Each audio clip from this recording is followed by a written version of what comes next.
The cedar board was lying across my kitchen counter like a body somebody had brought in from the road. A deep white gouge ran through the grain near one end.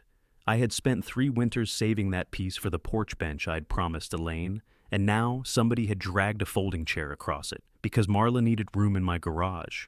I asked you not to store things against my workbench, I said. Behind us, 14 adults sat around 2 borrowed tables, pretending not to hear. Forks clicked against plates. My cousin Roy became intensely interested in a dinner roll. Marla stood beside the stove with a dish towel over one shoulder. She'd been living with us for 6 weeks. She was wearing Elaine's blue apron. "It's a garage, Walter. It's where I work." She gave a small laugh. "You're retired." Elaine was sitting at the near end of the table, close enough to touch. I looked at her, expecting not rescue exactly, just recognition. Marla followed my eyes and folded her arms. "You're a guest in this house now, Walter. Guests don't tell family where to put things." Nobody moved. I waited for my wife of 38 years to say my name. Elaine lowered her eyes to her plate. "Can we please not do this tonight?" That was the moment I understood something had happened to my place in my own home.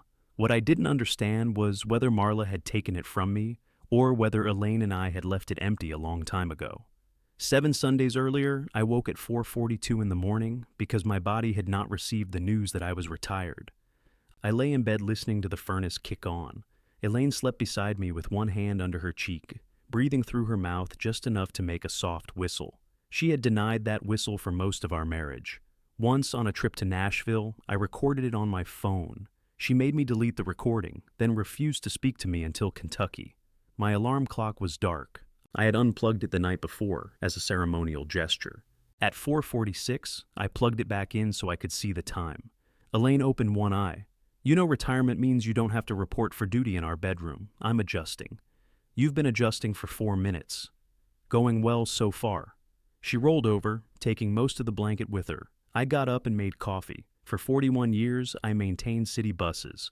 I started when the buses still had metal fare boxes that sounded like somebody shaking silverware in a bucket.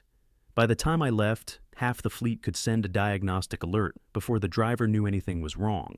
The younger mechanics liked to joke that I could identify an engine problem by smell. That wasn't true. Sometimes it was vibration. My retirement dinner had been the Friday before. The department rented the back room of a Polish restaurant, and Leon Brooks, who had worked beside me for 26 years, presented me with a mounted chrome wrench that had never touched a bolt in its life. "This is perfect for Walter," Leon announced. "A tool nobody is allowed to use." Everybody laughed, including Elaine. I pointed at him. "You borrowed my half-inch socket in 2009, and you've carried the pain with dignity. I never got it back. You got a whole wrench now. Let healing begin." There were speeches. My supervisor called me dependable, which is what people say about you when you have arrived before daylight for 4 decades and never once danced at a Christmas party. A young mechanic named Cesar said I taught him how to listen before replacing parts. I liked that better than dependable, though I didn't tell him. Elaine sat near the front in a dark green blouse I hadn't seen in years. She looked beautiful and slightly nervous, as if she were attending an event where she might be asked to speak without warning. When they brought out the cake, she reached for my hand under the table. "You did it," she said. "We did it. No." She squeezed my fingers. "You did this part. That should have pleased me." Instead, I wondered what parts she thought belonged to her. On my first retired morning, I carried 2 mugs onto the screened porch. It was late March, cold enough that the aluminum chair made me regret sitting down. The backyard was gray and flattened from winter. Against the garage wall, under a canvas tarp, was the cedar I'd bought 3 years earlier. The bench had become a joke between us. "Maybe for our 40th anniversary," Elaine would say. "I'm letting the wood mature. It's a plank, Walter, not bourbon." I had drawn the design on graph paper. Wide arms, a curved back, room for 2 people who didn't mind touching at the shoulders. I'd made the legs, cut the seat supports, and then worked 3 straight months of overtime during a driver shortage. The pieces went under the tarp. After that, there was always a reason. Now, I had no reason. Elaine came onto the porch wearing her robe and thick socks. She picked up the mug I'd set out for her and tasted it. "This is mine? Unless you've started drinking it black." "I have not. I still possess hope." She sat beside me. For a minute, we watched a squirrel fail to climb the bird feeder. I felt a satisfaction that was almost physical. Morning, home, my wife, no supervisor calling because bus 1847 had decided to die sideways across Broad Street. I thought we could leave in May, I said. Elaine glanced over. Leave where? The Blue Ridge trip. Oh. Not the reaction a man wants after spending 6 months comparing cabins. I told her the route. 2 nights near Asheville, 3 outside Boone, then north without a strict schedule. I had a folder inside with printed reservations I hadn't booked yet. Elaine said she remembered us discussing it, but her tone suggested I had mentioned buying a canoe during a commercial break. We don't have to do May, I said. No, May could work. You don't sound excited. I'm drinking coffee in the 38-degree weather. I could bring the space heater. That would fix the trip. She smiled, but it arrived late. I let it go. That was one of my specialties. Over the next 9 days, I established what I considered a healthy routine and what Elaine called roaming around the house making lists. I tightened a loose handle on the upstairs toilet. I sorted one drawer in the kitchen and was told not to sort any others. I attended a retirement breakfast with Leon, who asked what I was doing with my time. I've been retired 6 days. And you've fixed everything in the house? The upstairs toilet handle. Good. Pace yourself.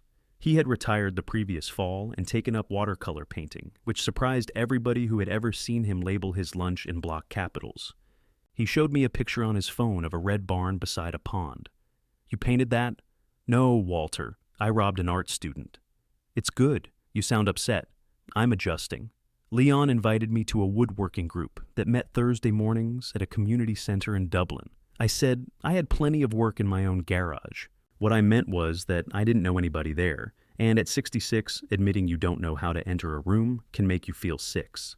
The following Wednesday, I was measuring the porch for the 3rd time when a silver Honda pulled into our driveway. Elaine came out of the house before the engine stopped.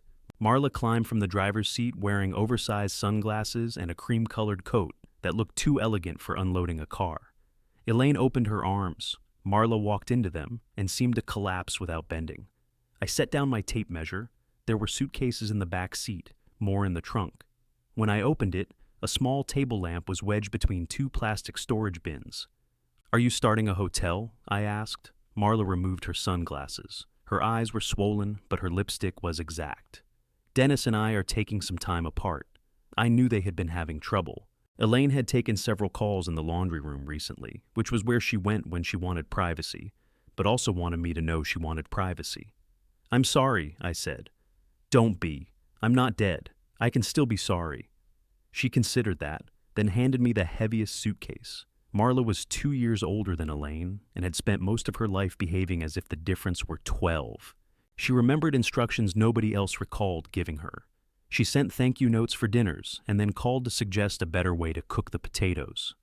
When their mother got sick, Marla became the organizer because she was nearby and because organization was how she loved people. It was also how she made sure nobody forgot the loving.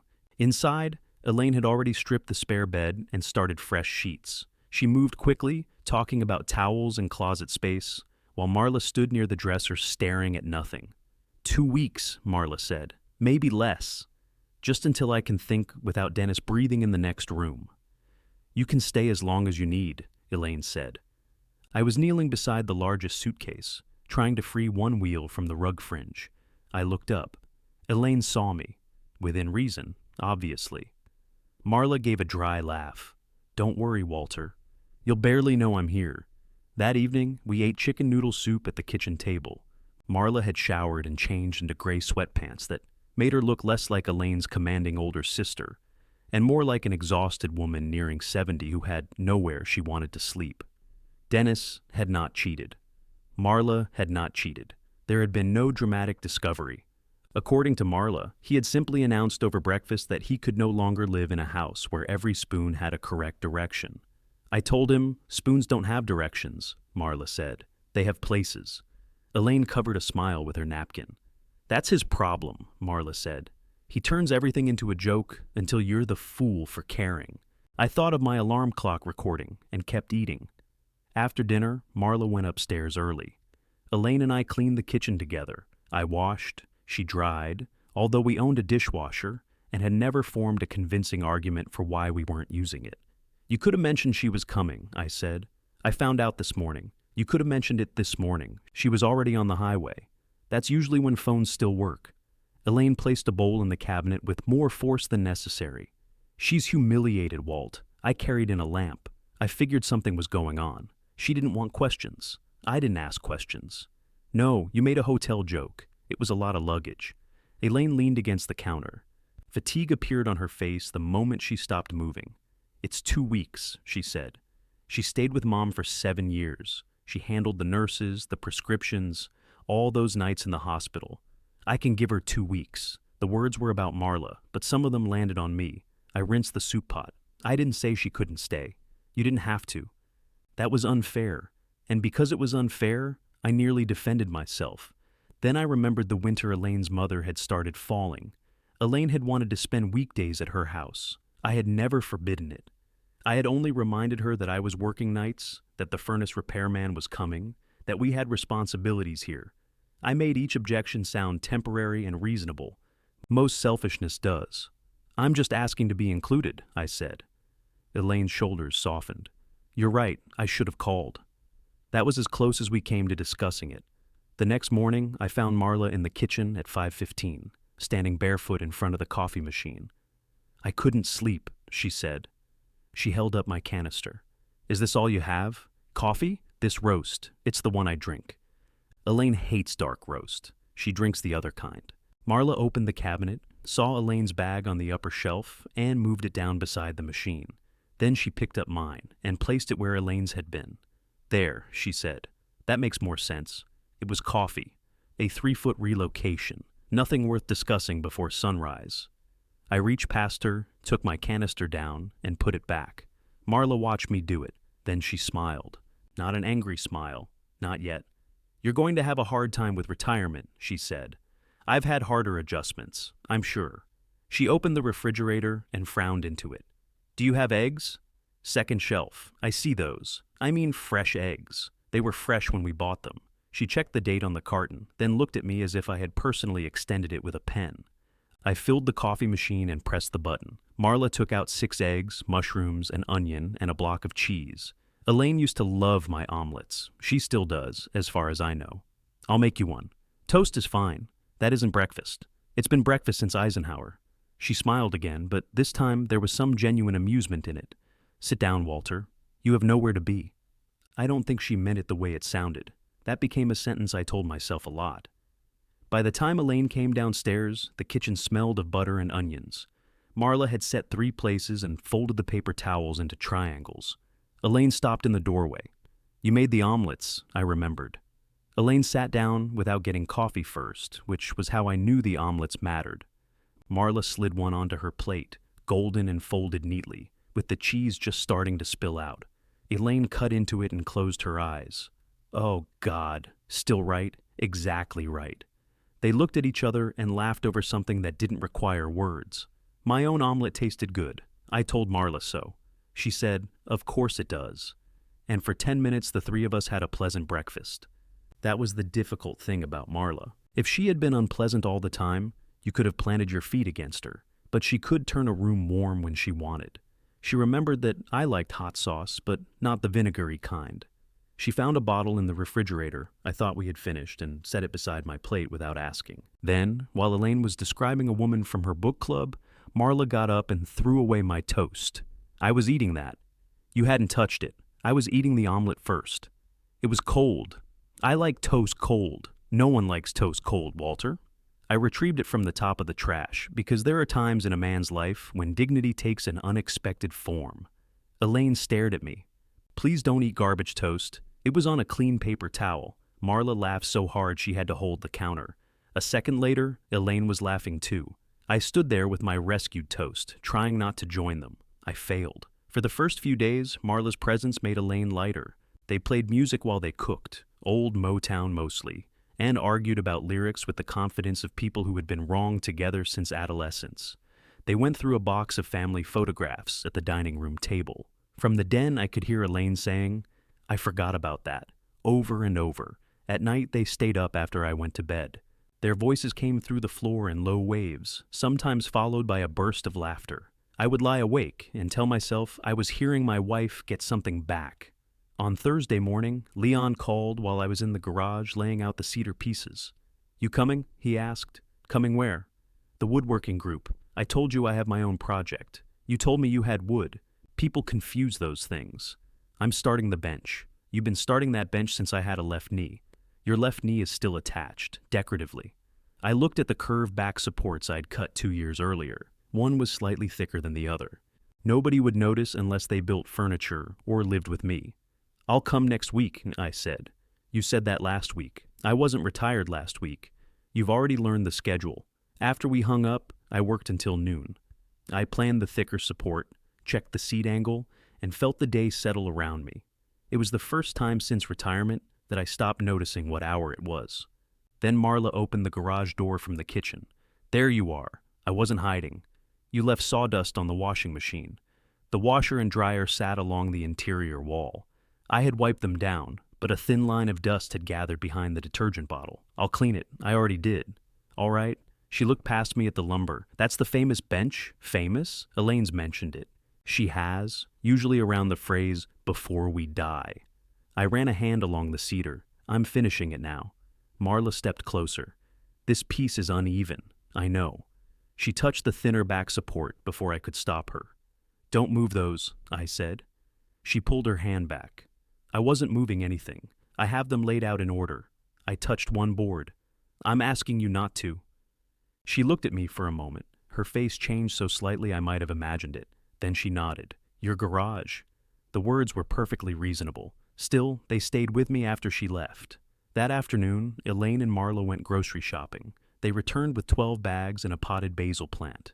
I carried the bags inside, while Marla explained that our pantry had no logic. "It has shelves," I said. "That's architecture, not logic." Elaine gave me a warning look over a sack of oranges. "What?" I said. "I'm agreeing the shelves exist." Marla put canned tomatoes where we kept cereal. She grouped spices by cuisine, which required knowing what cuisine a jar of garlic powder belonged to. She removed 3 chipped mugs and set them on the counter. "These can go."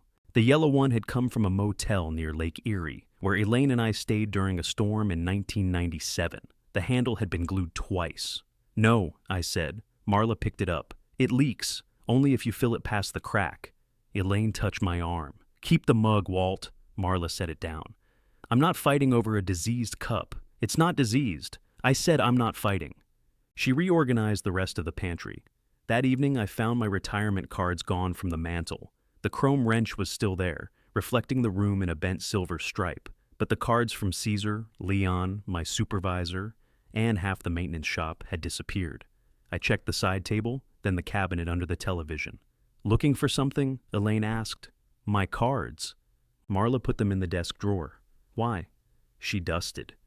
"They were in the way," Marla called from the kitchen. I opened the desk drawer. The cards were stacked beneath a takeout menu and a packet of old coupons. "They've been up 9 days," Marla added. "How long were you planning to display them?" "I carried them back to the mantel." Elaine was watching me now. "Maybe put a few in your den." "Why?"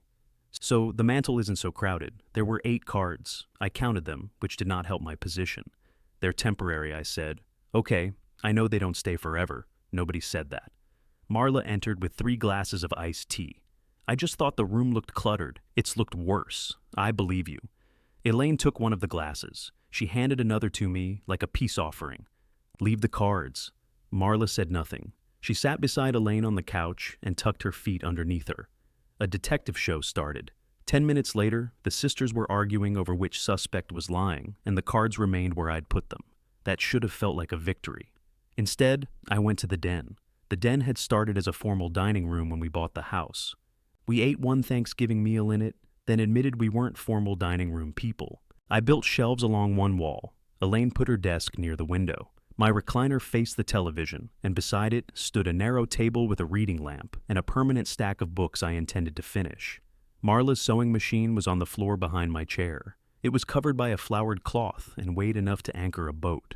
I went back to the living room. "Where did that sewing machine come from?" "My trunk," Marla said. "You brought a sewing machine?" "I find it calming." Elaine kept her eyes on the television. She asked if she could put it in the den. She asked you. I didn't think you'd care. I don't care. I'm asking." Marla lowered the volume. "Would you like it somewhere else?" There was no good answer. The spare room was small. The dining room was now the den. The basement was damp in spring, and the garage was my space, a fact Marla herself had acknowledged in a tone I still couldn't place. "Behind the chair is fine," I said. "Wonderful." She raised the volume. For the next week, the machine remained behind my chair untouched. I walked around it every morning. Once I bumped my ankle against the case and said something that brought Elaine in from the kitchen. What happened? Nothing. She saw me rubbing my shin. "Did you kick the sewing machine?" "I didn't attack it, Elaine. I forgot it was there. We can move it." "Where?" She sighed. "I don't know, Walt. I'm trying."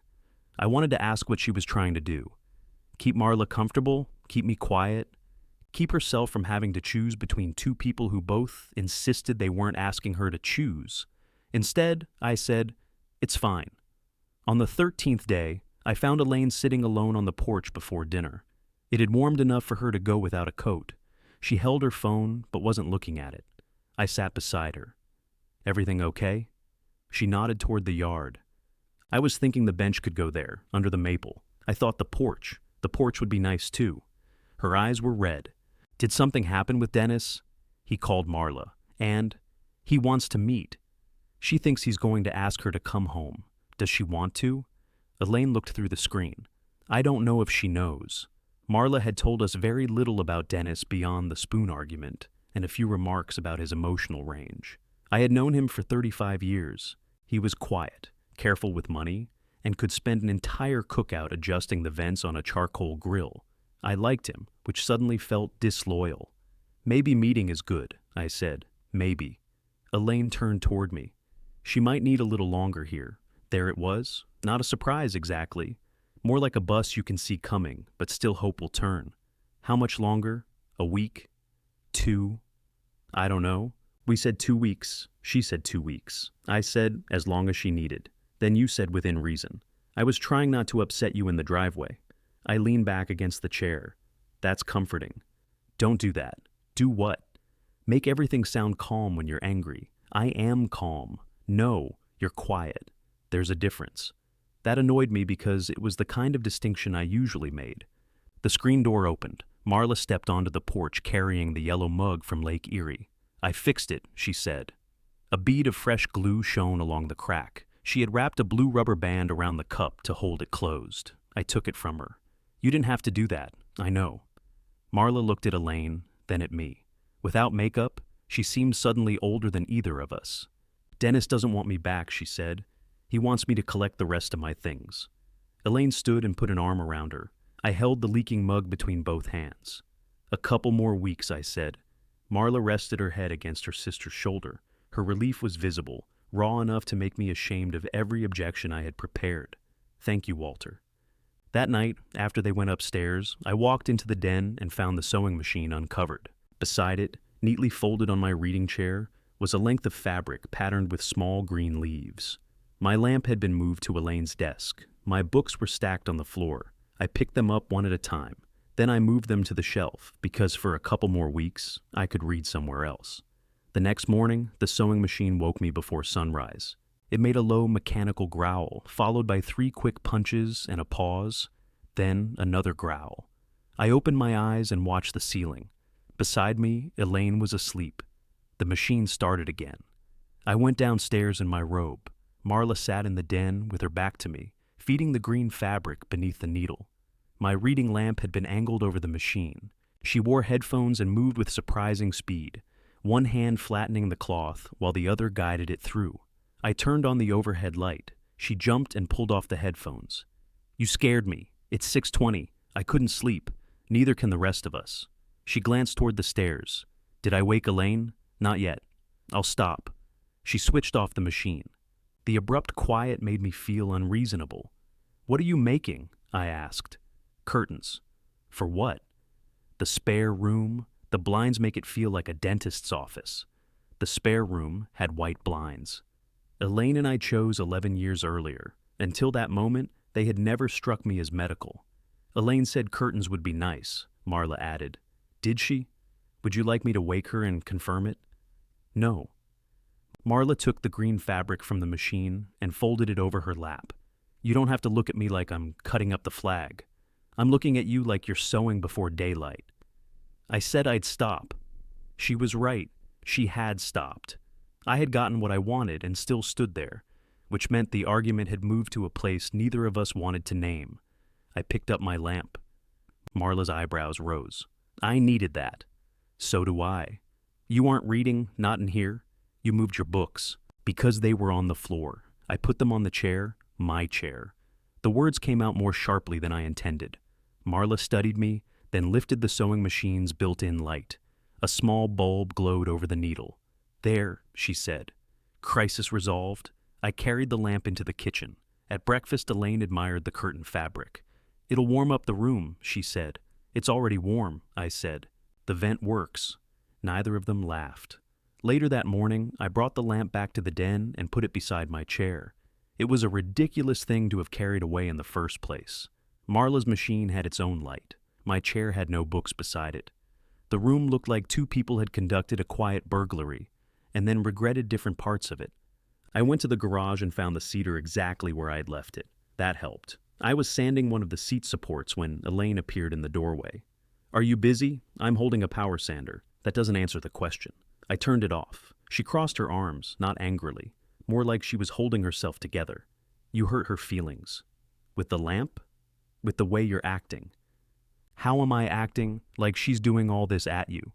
I set the sander down. She moved into the den. She put a sewing machine in an unused corner. It wasn't unused. I walked through it. Elaine almost smiled. Walt. The room has my chair, my books, my lamp, and my desk. I know. You call it your den. I looked past her through the open door. Elaine had used that desk for years, writing birthday cards, paying bills, keeping track of appointments I trusted her to remember for both of us. I had always called it my den. I didn't mean it that way, I said. I know you didn't. That did not make me feel better. She stepped inside and brushed sawdust from the front of my shirt. Marla's embarrassed. Every time you guard some little thing, she feels like you're waiting for her to leave. I am waiting for her to leave. She's supposed to leave. Elaine's hand stopped. I'm not throwing her out, I said. But that's the general direction, isn't it? Dennis told her to collect everything. She doesn't even know what home means right now. And making curtains means she does? Elaine looked at the workbench. I need you to be kinder than that. She walked back into the house before I could decide whether I had been unkind. That afternoon, Marla met Dennis at a coffee shop. Elaine offered to go with her. Marla refused, then sat in her car for 10 minutes before backing out of the driveway. She returned 2 hours later with no sunglasses and a cardboard box on the passenger seat. Elaine went outside before I could ask anything. They stood near the car with their heads bent close together. I stayed in the kitchen. Marla brought the box inside herself. On top was a framed photograph from her wedding.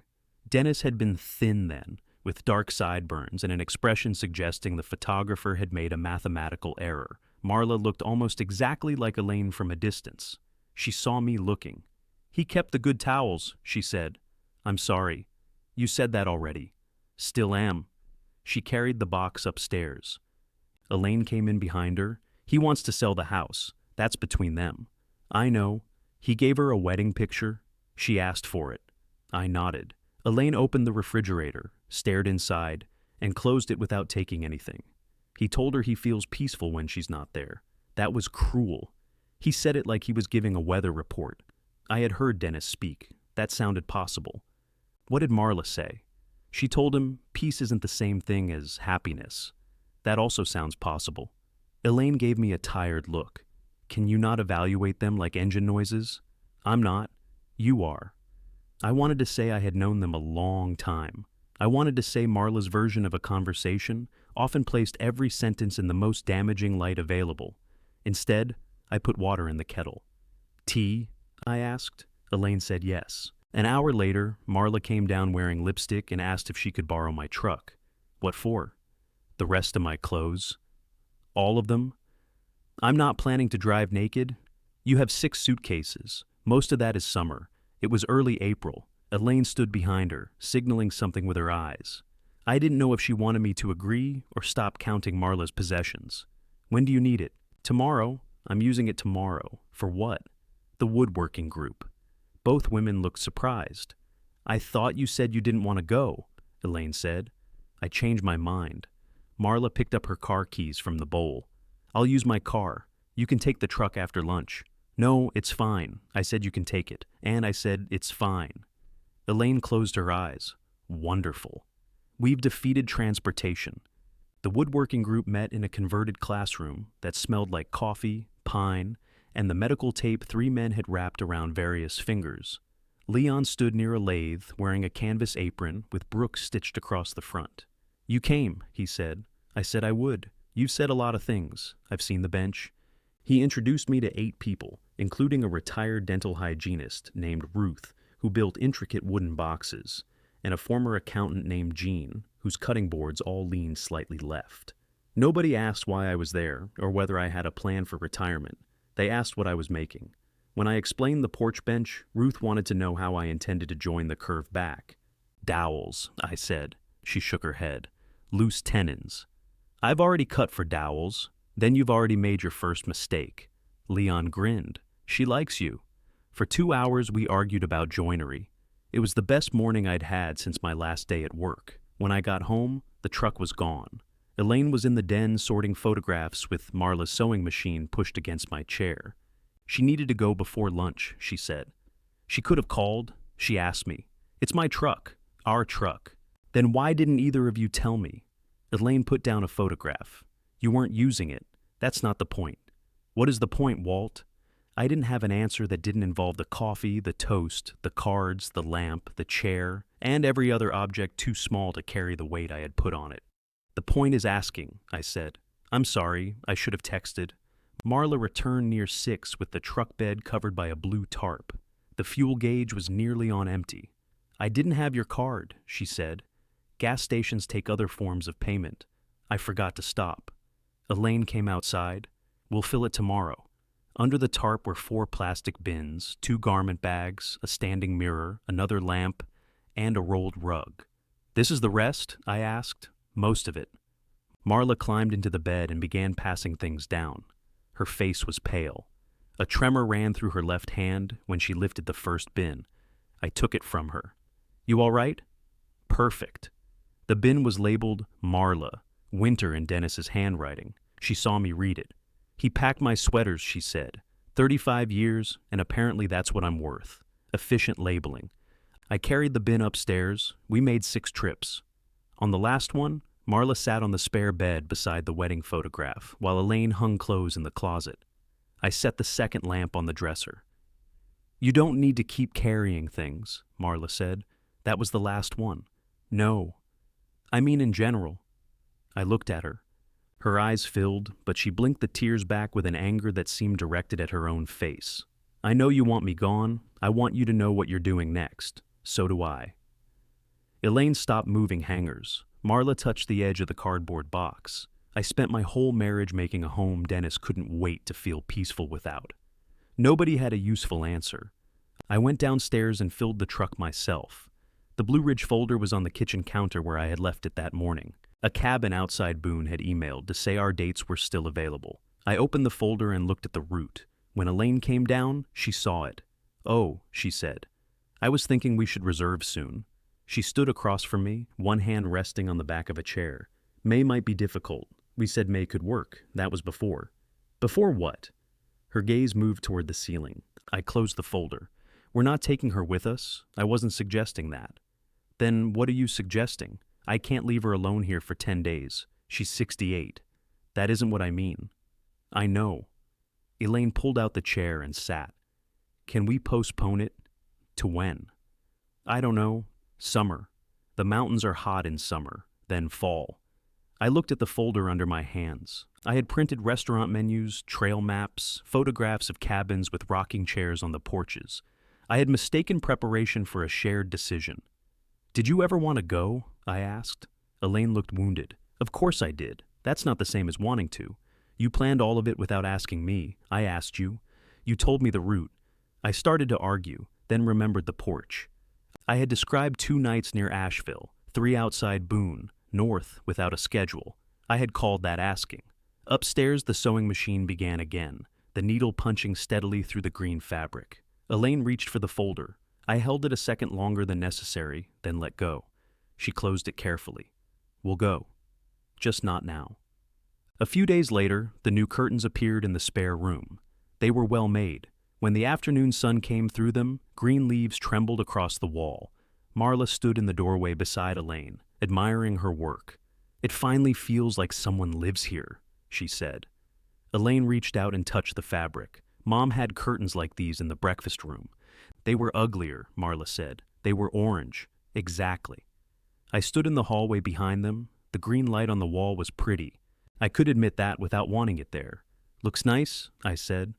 Marla turned. For once, she didn't answer with a joke. "Thank you." That evening, she cooked pot roast the way their mother had made it, with carrots so soft they barely survived the serving spoon. Elaine took one bite and said, "This is Sunday." It was Tuesday. I knew what she meant anyway. After dinner, the sisters carried their wine into the living room and played an old Supremes album. Marla pulled Elaine off the couch during You Can't Hurry Love, and the two of them danced between the coffee table and the mantel. Elaine moved badly and without embarrassment. I had not seen her dance that way since a wedding in Cincinnati 15 years earlier, and even then I had stayed at the table because my knee hurt. She held out a hand to me. "Come on, I'm watching." "That's what you always say. I enjoy watching." Marla turned Elaine beneath her arm. "Leave him alone. Walter's monitoring for structural damage." Elaine laughed, but her hand dropped. I could have stood up. My knee didn't even hurt. Instead, I smiled to show I wasn't offended. The next morning, Elaine sang while she cleaned the bathroom. I sat at the kitchen table with the Blue Ridge folder in front of me, then carried it to the desk drawer beneath the takeout menu and coupons. The retirement cards had migrated to the den shelves. I couldn't remember moving them. At the woodworking group, Ruth inspected my dowel holes and announced they were acceptable in the same tone a judge might use to spare a man's life. "You could still change the back," she said. "I could also still go home." "Then you'd miss coffee." The coffee tasted like wet cardboard. Leon leaned against the bench beside me. "How's domestic paradise?" "Who called it that?" "You did, for the last 4 years." I said I was looking forward to being home. Same lie with fewer flowers. I checked the fit on a seat support. Elaine's sister is staying with us. The one who corrected my pronunciation of bruschetta. "You were saying it wrong. I was eating it right." She separated from her husband. Leon's expression changed. "That's rough. She needed somewhere to stay. And you're using a lot of past tense for a woman still in your house." I pressed the dowel joint together harder than necessary. "A couple more weeks." Leon nodded as if I had told him the weather. I didn't like that nod. When I got home, Elaine and Marla were sitting at the dining table with a legal pad between them. The page was divided into columns. "What's that?" I asked. "Options," Elaine said. "For Marla." Marla tapped the first column. "Apartment, extended stay hotel, short-term rental, or taking a hammer to Dennis's head." "Cross out the last one," I said. I did. "Rent is unreasonable. Compared to murder, everything is a bargain compared to prison." There were addresses written beneath the apartment heading. Relief moved through me so quickly that I became generous. "I can drive you to look." Marla's pen stopped. "If you want," I added, Elaine said. "That would be helpful." "I can drive myself," Marla said. "I know. I'm offering. I heard you." She looked at the page again. I had somehow stepped wrong while trying to step right. The following day, Marla visited 2 apartments. One smelled like cigarettes. The other faced a brick wall and had a laundry room 3 floors down. She returned with brochures and spread them across the kitchen counter. "I'm not living in a box with beige carpet," she said. "It's temporary," I said. So was this. Elaine studied a photograph of a 1-bedroom with a small balcony. "This one looks bright." That photograph was taken with a lens used by astronomers. "You could put plants out there." I could reach the balcony from the toilet. I laughed before I could stop myself. Marla looked at me, then laughed too.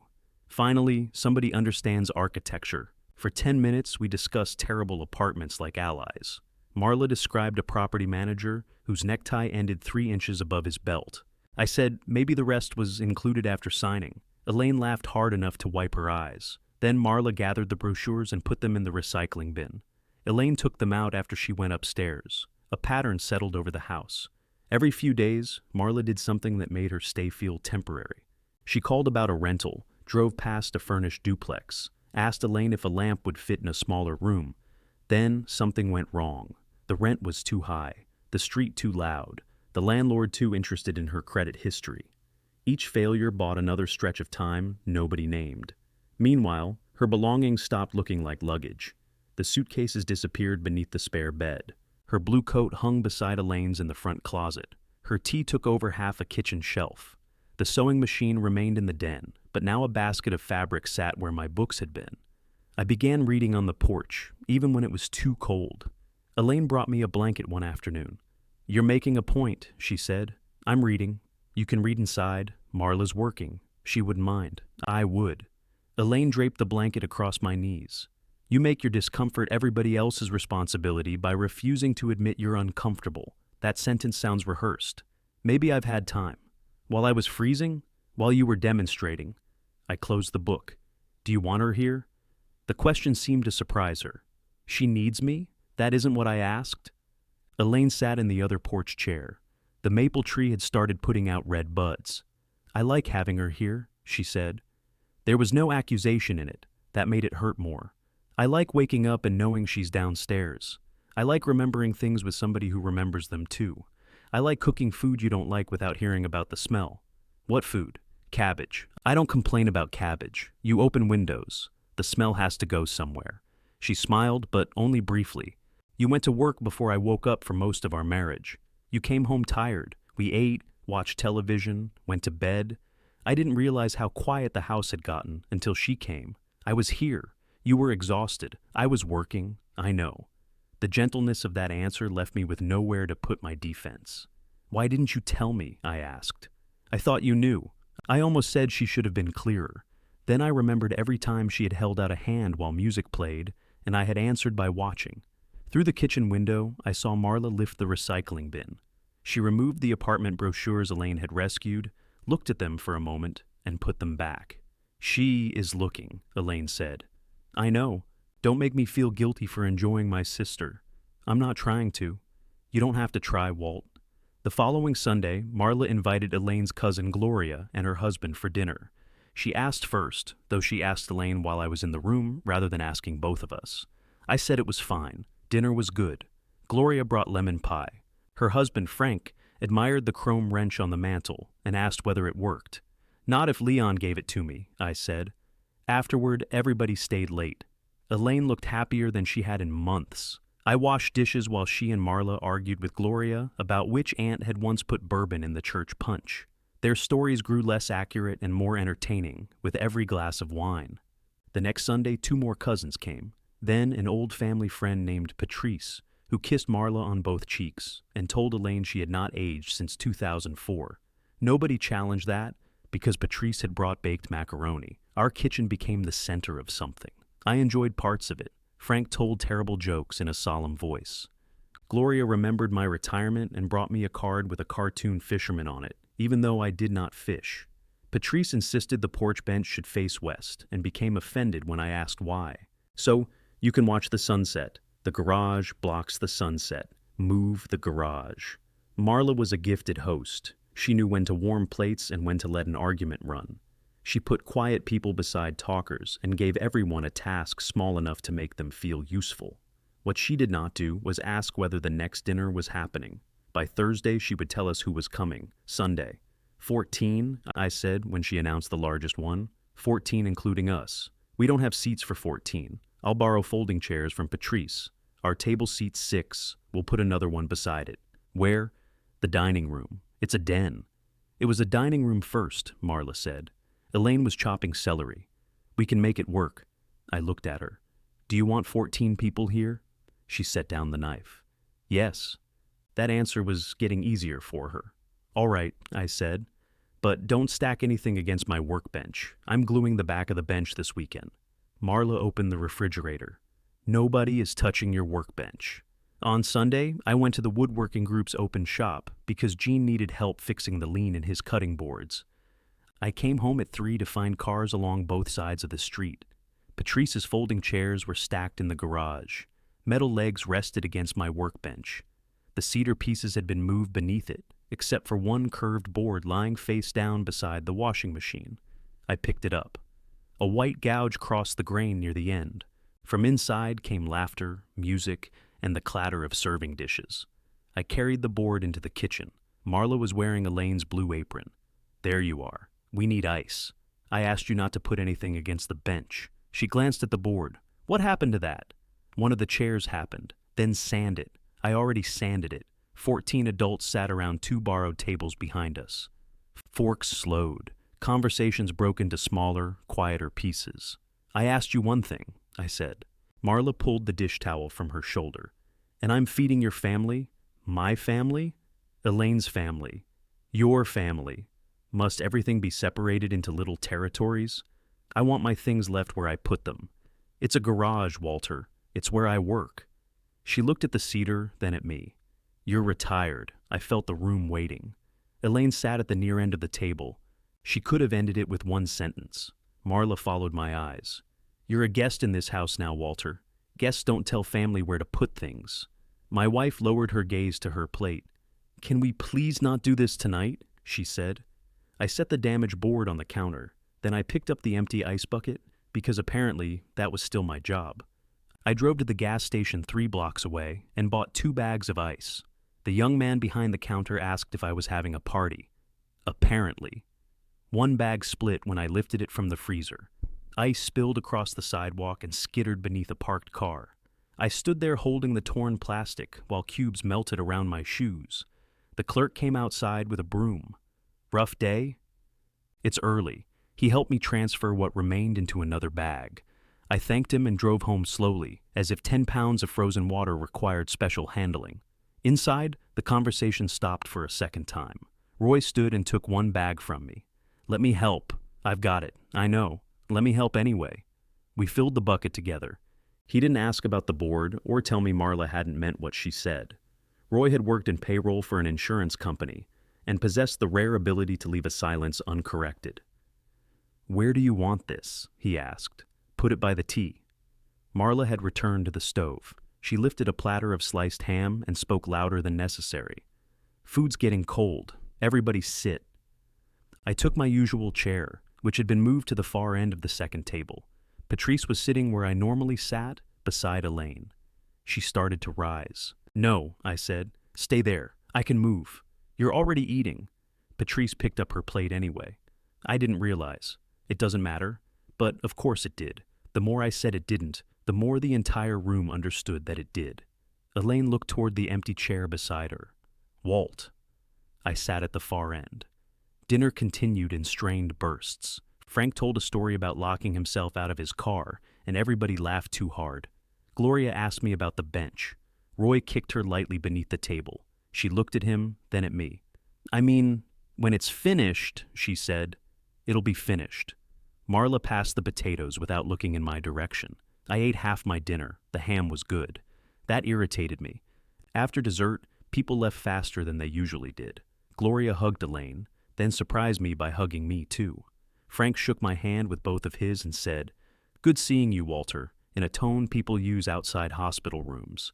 Patrice carried the folding chairs to the garage. I'll do that, I said. You've done enough. It sounded supportive. It also sounded like I had performed something.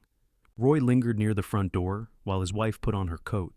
You all right? He asked. I'm fine. Sure. He nodded toward the kitchen, where Marla was scraping plates. That wasn't right. I had spent the last 2 hours wanting someone to say those words. Once he did, I wanted him gone. It's family business, I said.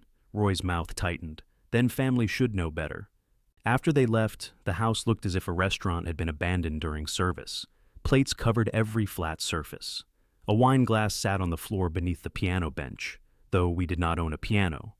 I began clearing the tables. Elaine followed me into the kitchen. Leave that. It needs washing. We can do it tomorrow. I don't want to wake up to it. Marla stood at the sink, running water over a serving spoon. I can handle the dishes. Neither woman looked at me. I carried in another stack. There are too many for one person. I said I can handle it. You also said I was a guest. Elaine shut the dishwasher harder than she needed to. Please. No, I want to understand the rules. Do guests wash dishes? Marla turned off the water. I shouldn't have said that. You think? I was angry. So was I. You were making a piece of wood more important than every person in that room. I asked you not to touch it. I didn't touch it. You put chairs against my bench. I was trying to make room for Elaine's family, in my garage, in the garage attached to the house where my sister lives. And I don't? Elaine stepped between us, though we were 6 feet apart. Enough. Marla took off the blue apron. She folded it once and set it on the counter. I apologized. You said you shouldn't have said it. That isn't the same thing. I'm sorry I called you a guest. The apology landed cleanly for half a second. Then she added, but you act like the rest of us are borrowing space from you. I looked at Elaine. She rubbed both hands over her face. Can we discuss this when everyone's calmer? It was the same thing she had said at the table, only now there was nobody left to protect from discomfort. I'm calm, I said. That's the problem, she snapped. Marla went upstairs. The sewing machine started 10 minutes later. Elaine and I washed the dishes. We moved around each other in the kitchen without touching. I scrubbed the roasting pan while she dried plates and placed them in cabinets Marla had reorganized. Twice, Elaine opened the wrong door. When everything was clean, I went into the garage. The chairs were gone. Patrice had stacked them beside her car, then apparently taken them home. The cedar board still lay on the kitchen counter. I brought it out and set it on the workbench. The gouge was deeper than it had looked under the kitchen lights. Sanding would change the curve. I could cut the end shorter and adjust the matching piece, or fill the mark and leave it visible. Elaine stood in the doorway. Can it be fixed? Yes. She waited. I traced the damaged grain with my thumb. Do you think I'm a guest? No. Why didn't you say that? Because 14 people were staring at us. 13. I was one of them. You know what I mean. I know exactly what you mean. She came farther into the garage. You walked in carrying that board like evidence. It was damaged. You could have spoken to us privately. I tried speaking before anything happened. Marla was wrong. But why does there have to be a but? There's always a but with her. Elaine stared at the floor. A faint line of sawdust remained near the washing machine, despite Marla's earlier cleaning. She has nowhere else, Elaine said. That doesn't answer me. I said you aren't a guest. You said it now. In the garage, after everybody left. What do you want me to do, Walt? Go door to door? I wanted you to say my name. Her face changed. I had not planned the sentence. It was simply the truth, and once it was between us, neither of us knew how to step around it. I'm tired, Elaine said. She went inside. I stayed with the board until the garage got cold. When I went upstairs, Elaine was facing the wall. I got into bed without speaking. Her breathing stayed too even for sleep. The guest room door opened and closed once. Pipes knocked in the wall when Marla ran water in the bathroom. At 4:42, I looked at the alarm clock. At 4:46, I unplugged it again. Elaine spoke into the dark. Are you leaving? I thought she meant the bed. I don't know, I said. Neither of us slept after that. In the morning, I made coffee. My canister was on the upper shelf again. I brought it down and left it on the counter. Marla did not come downstairs. Elaine entered wearing her robe and thick socks. She saw the cedar board where I had left it on the kitchen counter after bringing it inside for better light. She touched the gouge. I'm sorry about this. I poured her coffee. She took the mug but didn't drink. Marla will apologize again. I'm not asking about Marla. What are you asking? I sat across from her. Did you invite me to live here, or did we build a life here together? Elaine stared at me as if I had used the wrong words. What kind of question is that? A simple one. We've been married 38 years. I know. This is your home. That isn't what I asked. She set down the mug. You're making one terrible comment into something enormous. One comment didn't do this. So, now we're listing grievances? No. I'm trying to understand why your sister can tell me I'm a guest and your first instinct is to keep dinner pleasant. My first instinct was to stop a scene. By stopping me. You were standing there with that board, Walt. There it is again. What? The board made me unreasonable, so what she said becomes secondary. I told you she was wrong. You keep telling me in private. Elaine stood. She lost her marriage. I'm not asking you to throw her into the street. She cared for Mom while we were busy living our lives. We've had that argument without ever actually having it. Because you don't want to have it, neither do you. You want to pay her back with whatever she asks for. That's not fair. No, it probably isn't. But I need you to answer without explaining Marla. Elaine crossed her arms tightly over her robe. You are my husband. You live here. What else do you want? To know you would still say that, if it made your sister angry. The guest room floor creaked overhead. Elaine lowered her voice. Don't make me choose. I didn't. That's exactly what you're doing. I looked at the ceiling, then at the woman I had woken beside for most of my adult life. I think you already chose, I said. I expected her to deny it. Instead, she picked up her coffee and walked out of the kitchen. I called Leon after breakfast. I need the name of that furnished place your sister used after her pipe burst. There was a pause. Why? I need somewhere to stay. Another pause, longer this time. Leon gave me the number without asking anything else. The building was across town, behind a grocery store and beside a dentist's office. The apartment had one bedroom, beige carpet, 2 saucepans, and a balcony that faced the back of a pharmacy. The manager called it an executive suite. Nothing in it had been selected by an executive. I signed for 1 month. When I returned home, Elaine was in the den. The sewing machine had been pushed against my reading chair, and Marla was upstairs on the phone. I rented an apartment, I said. Elaine blinked. What? For a month. You're serious. I don't know how else to be. She stood slowly. So you're leaving me? I'm leaving the house. That distinction probably sounds very wise in your head. It doesn't sound wise anywhere. Her mouth trembled, but anger arrived before tears. You get to walk out, and I get to manage what's left. I'm not asking you to manage anything. That's what you always say when you hand me the hard part. The sentence struck where it was intended. I went upstairs and packed 1 suitcase, not 6. Shirts, socks, medication, shaving things, the book I had been trying to read on the porch. I left the cedar, the retirement cards, and the chrome wrench. Marla stood in the upstairs hall when I came out. I never told you to leave, she said. No, I was angry. So am I. She looked at the suitcase. This is dramatic. Maybe. Elaine waited near the front door. I set down the suitcase and touched her arm. She did not pull away, but she did not turn toward me. I love you, I said. Her eyes filled. If you did, she whispered, you would stay and fight. I picked up the suitcase. I think staying quiet is how we got here. Elaine closed the front door before I reached the truck. I put my suitcase on the passenger seat because throwing it into the bed felt like something a man did in a movie right before driving to another state. I was moving 9 miles away, behind a Kroger. At the first traffic light, I nearly turned around. Not because I had changed my mind. I wanted Elaine to open the door and be standing there. I wanted her to say she had answered the question wrong. I wanted Marla's car gone from the driveway and the blue apron hanging where it belonged. The light turned green. The driver behind me tapped his horn. I drove on. The apartment manager handed me 2 keys attached to a plastic tag printed with 314. Trash chute is at the end of the hall, she said. Laundry is on too. No smoking, no pets, no candles.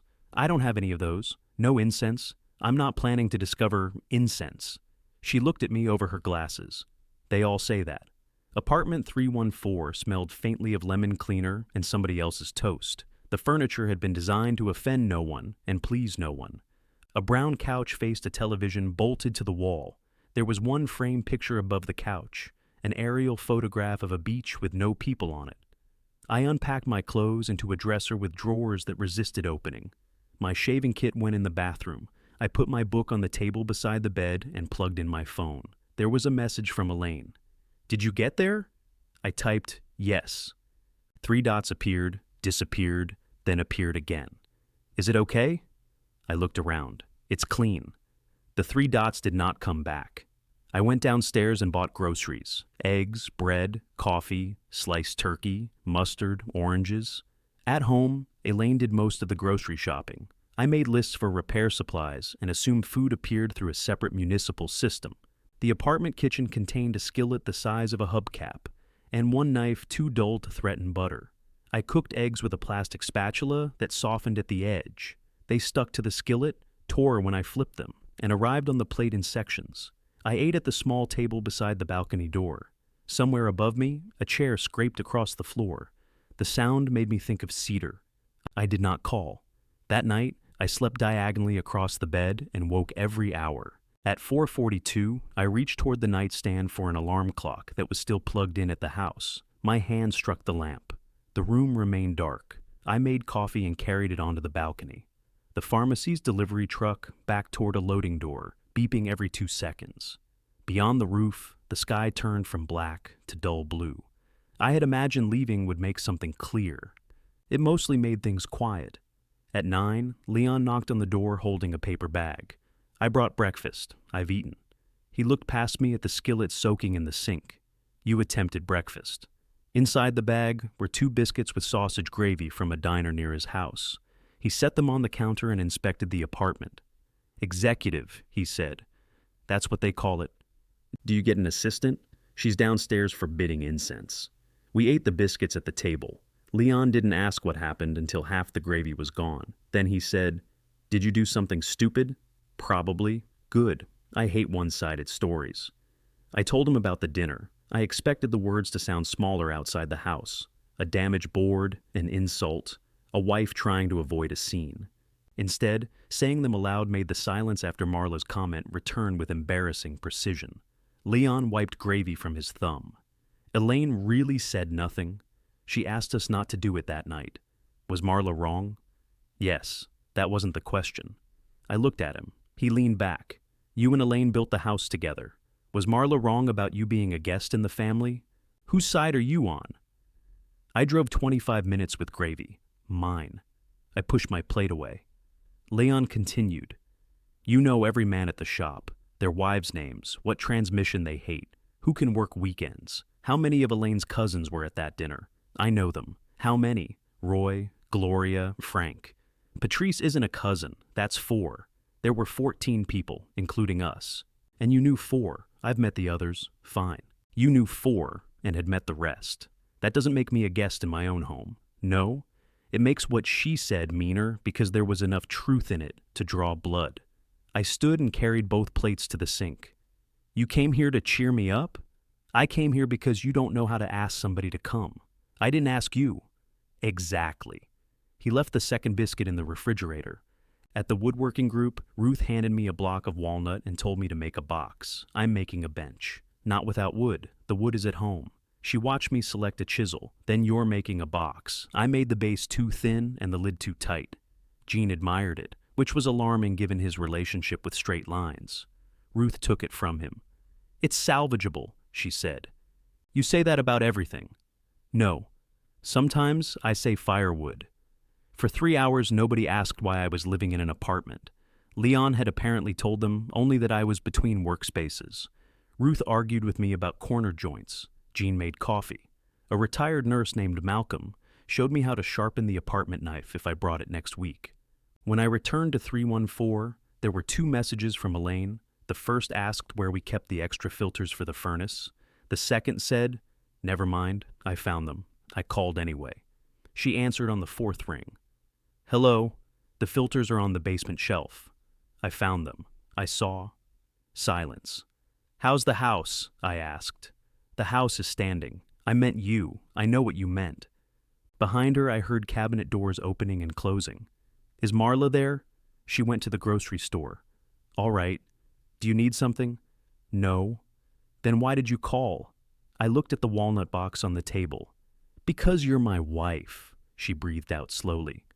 "You don't get to leave and then use that word like nothing changed." I didn't say nothing changed. You took 1 suitcase and disappeared into an apartment. I told you where I was going. You told me after you rented it. That's fair. You keep saying things are fair like you're grading a test. What do you want me to say? I don't know, Walt. For once, could you know? A cabinet shut hard.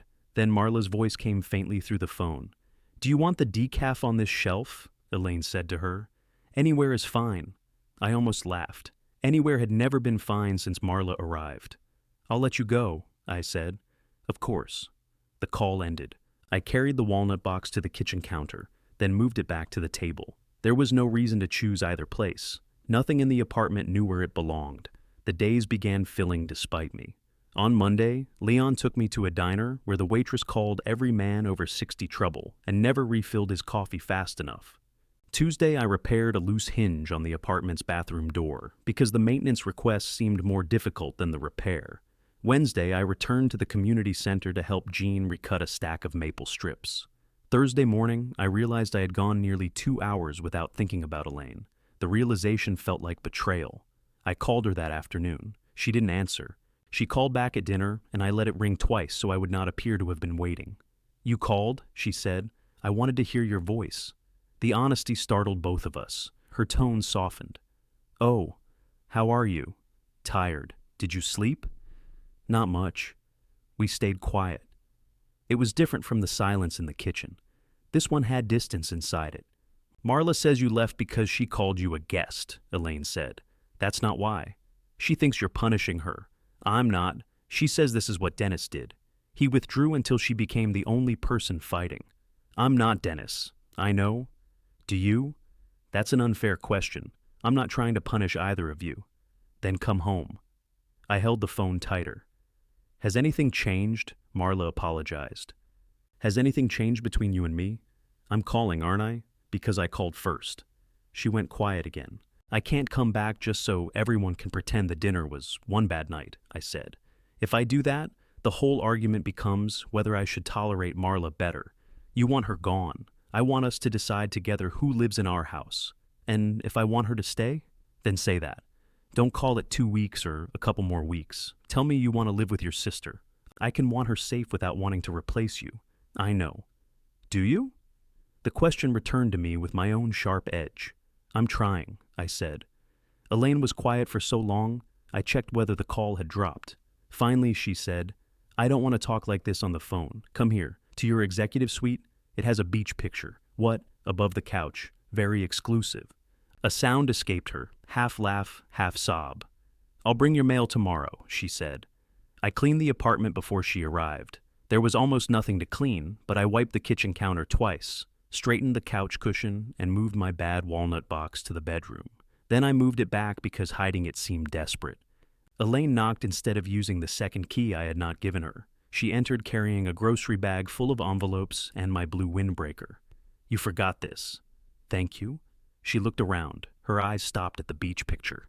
"That's terrible. I've grown attached." "No, you haven't." "No." She set the bag on the table. The chrome wrench was not among the things she had brought. I was relieved. "Do you want coffee?" I asked. "If it is an apartment coffee." I brought mine. We stood too close to each other in the narrow kitchen. I reached past her for a mug and caught the scent of her shampoo. For 1 second I expected her to lean back against me the way she did at home. She stepped aside. We carried the coffee to the balcony. The pharmacy roof shimmered in the afternoon sun. Elaine took 1 sip. "Marla thinks I should change the locks." I turned toward her. "She doesn't mean it literally," she said. "She's angry." "What did you say?" I told her it wasn't her decision. It was the first time Elaine had told me about disagreeing with Marla. I tried not to make too much of it. "Thank you," I said. "Don't thank me. It's a very low standard." Still. She stared over the railing. "She says your leaving proves husbands disappear the moment a wife stops arranging her life around them. Do you believe that?" "I believe you disappeared. I'm sitting beside you. You know what I mean." I did. Elaine turned the mug between her hands. "You left me to deal with her anger, the family calls, the questions. You always step out when things become emotional, then return after I've cleaned them up." I started to defend myself. The habit rose so quickly I could feel the words lining up. Instead, I said, "That's true." Elaine looked at me. "Not all of it," I added, "but enough." Her eyes filled. "Then why are you still here?" "Because if I come home before we understand that, you'll clean this up too." She looked through the sliding door at the beige carpet, the bad picture, the walnut box I had failed to hide.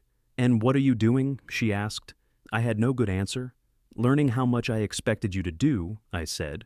She nodded once, but she did not forgive me. When she left, she took neither the second key nor my empty coffee cup. I stood on the balcony until her car disappeared past the grocery store. Then I went inside and saw she had left her mug beside the sink, as if some part of her expected to come back for it. I washed the mug and put it in the cabinet beside mine. The next morning, I took it out by mistake. Elaine's lipstick had left a pale mark near the handle. I stood at the sink holding it until the coffee cooled, then drank from it anyway. At the community center, Ruth made me pry apart the walnut box and rebuild 2 corners. "This would be easier if you hadn't used enough glue to repair a bridge," she said. I wanted it secure. You wanted it afraid to leave. Leon made a coughing sound behind us. I turned. Something in your throat? Wisdom. I swallowed it. Ruth pointed a clamp at both of us. If you're going to turn my table into group therapy, bring pastries. We went to lunch afterward, not because I suggested it. I would have worked until everyone left, then driven back to the apartment and eaten sliced turkey over the sink. Jean wanted soup. Malcolm knew a place. Ruth announced that I needed a proper meal, though I had known her less than a month and had not requested nutritional supervision. 6 of us crowded into a booth meant for 4. They talked about ordinary things. Jean's neighbor had trimmed a hedge into what Jean claimed was an obscene shape. Malcolm's washing machine made a noise he couldn't identify. Ruth had been banned from using her daughter's table saw because she refused to wear eye protection. Banned? I asked. She hid the power cord. Smart woman. Ruth pointed her spoon at me. I know where she keeps it. I laughed, not politely. The sound came out before I considered whether it belonged in public. Leon watched me. What? I said. Nothing. Then stopped looking pleased. I've been trying to get you to eat lunch with me for 10 years. We ate lunch every day. You ate in the shop while reading repair orders. I was working. We noticed. That evening, I called Elaine. I had lunch with the woodworking people, I said. There was a pause. That's nice. The words sounded formal, like something she would write in a card to a distant relative. A woman named Ruth threatened me with a clamp. Did you deserve it? Probably. Another pause. What did you do today? I asked. Marla and I looked at a duplex. How was it? I liked it. And Marla, she said the bedroom smelled damp. Did they? I didn't smell anything. Did she fill out an application? No. I waited. Elaine added, she wants to keep looking. Of course. Don't. I said 2 words. You can do a lot with 2 words. In the background, Marla called. Did you tell him about the neighborhood? Elaine covered the phone, but not quickly enough. I'm talking to Walt. Something in her voice caught my attention. It was sharper than I had heard her speak to Marla before. Marla answered, but I couldn't make out the words. Elaine returned. The street was busy. Was it? No. I leaned against the apartment counter. Why didn't you tell her you liked it? I did. And she didn't. That wasn't my question. You're enjoying this. What? Being right about her. I closed my eyes. I don't want to be right about any of this. Then stop sounding satisfied every time she disappoints me. I'm sorry, Elaine exhaled. I have to go. After we hung up, I understood that distance had not made me wiser. It had only given me cleaner angles from which to judge everybody still in the house. 2 days later, Elaine called while I was sanding the rebuilt box. Are you using the truck tomorrow? No. Can I take it? The question was so careful that it hurt. It's your truck too. You said that wasn't the point. The point was asking. I'm asking. Yes, thank you. What do you need it for? She hesitated. Marla bought a dresser. I stopped sanding. For the duplex? No. Then where is it going? The spare room. Elaine. It was inexpensive. Does the room not have a dresser? It does. She doesn't like the drawers. The drawers have been opening for 11 years. You know what? Never mind. We'll have it delivered. That is not what I'm saying. I don't know what you're saying anymore. Neither did I. I told her to use the truck. That afternoon, I drove to the house for a heavier jacket and the sharpening stone Malcolm wanted to borrow. I still had my key. I parked in the driveway and sat with the engine running, looking at the front door. Marla had called me a guest. I had responded by becoming one. I turned off the engine and went inside. The house smelled like cabbage. Every downstairs window was open 2 inches. I smiled despite myself. Hello? I called. No answer. A row of unfamiliar shoes lined the wall near the stairs. Marla's blue coat hung on the hook where I kept my windbreaker. The chrome wrench remained on the mantel, but the retirement cards were gone again. I found them in the den, tucked upright between books on the top shelf. The room had changed more than I expected. The sewing machine occupied Elaine's desk now. My reading chair had been shifted closer to the television. 2 baskets of fabric stood beside it, and the narrow table was against the opposite wall. My lamp sat on the floor, unplugged. Nothing was ruined. Everything could be moved back in 10 minutes. That was almost worse. Upstairs, I opened our bedroom door. The bed was made with the quilt Elaine used in warmer weather. Her robe hung behind the bathroom door. On my dresser stood a framed photograph from my retirement dinner. Elaine in the green blouse, Me holding the chrome wrench, Leon behind us pretending to pick his nose. I sat on the edge of the bed. This was the room where Elaine had cared for me through pneumonia, where we had fought about money, her mother, my overtime, and whether ceiling fans should turn clockwise in winter, where she had once woken from a dream and asked me if I had mailed a package to Vermont. We did not know anyone in Vermont. I opened my dresser for the jacket. The top drawer was half empty. My folded undershirts had been moved to one side, and a stack of Marla's sweaters occupied the other. I stared at them. There were two reasonable explanations. The new dresser had not arrived yet. The spare room drawers stuck. Elaine had put the sweaters there temporarily. I took my jacket and closed the drawer. On the way downstairs, I heard a key in the front door. Elaine entered carrying 2 grocery bags. She stopped when she saw me. "What are you doing here?" The question came too quickly. "I came for a jacket. You could have told me. I live here." Her face tightened. "Do you?" We stood in the entryway, both of us hearing what she had said. I took one bag from her. That was fast. I didn't mean it like that. Where should I put these? She let me carry them to the kitchen. I unpacked cabbage, onions, tea, and a bag of the dark coffee Elaine used to drink before Marla arrived. "You bought this?" Marla did. "You don't like dark roast. I used to." "Do you now?" Elaine opened the refrigerator. "It's coffee, Walt." I almost laughed at the familiar sentence with our positions reversed. Instead, I said, "My undershirts are living with Marla's sweaters. The spare room dresser is sticking. That's why she bought another one?" "Yes." "So, the problem will resolve itself." "Yes." "Good." Elaine leaned both hands against the counter. "Would you stay for dinner?" The invitation surprised me. "Is Marla coming back?" "Eventually." I looked at the clock. "What are we having?" "Cabbage." "You're trying to kill me. You've survived darker forces." I stayed. We cooked together in the kitchen we had shared for most of our marriage.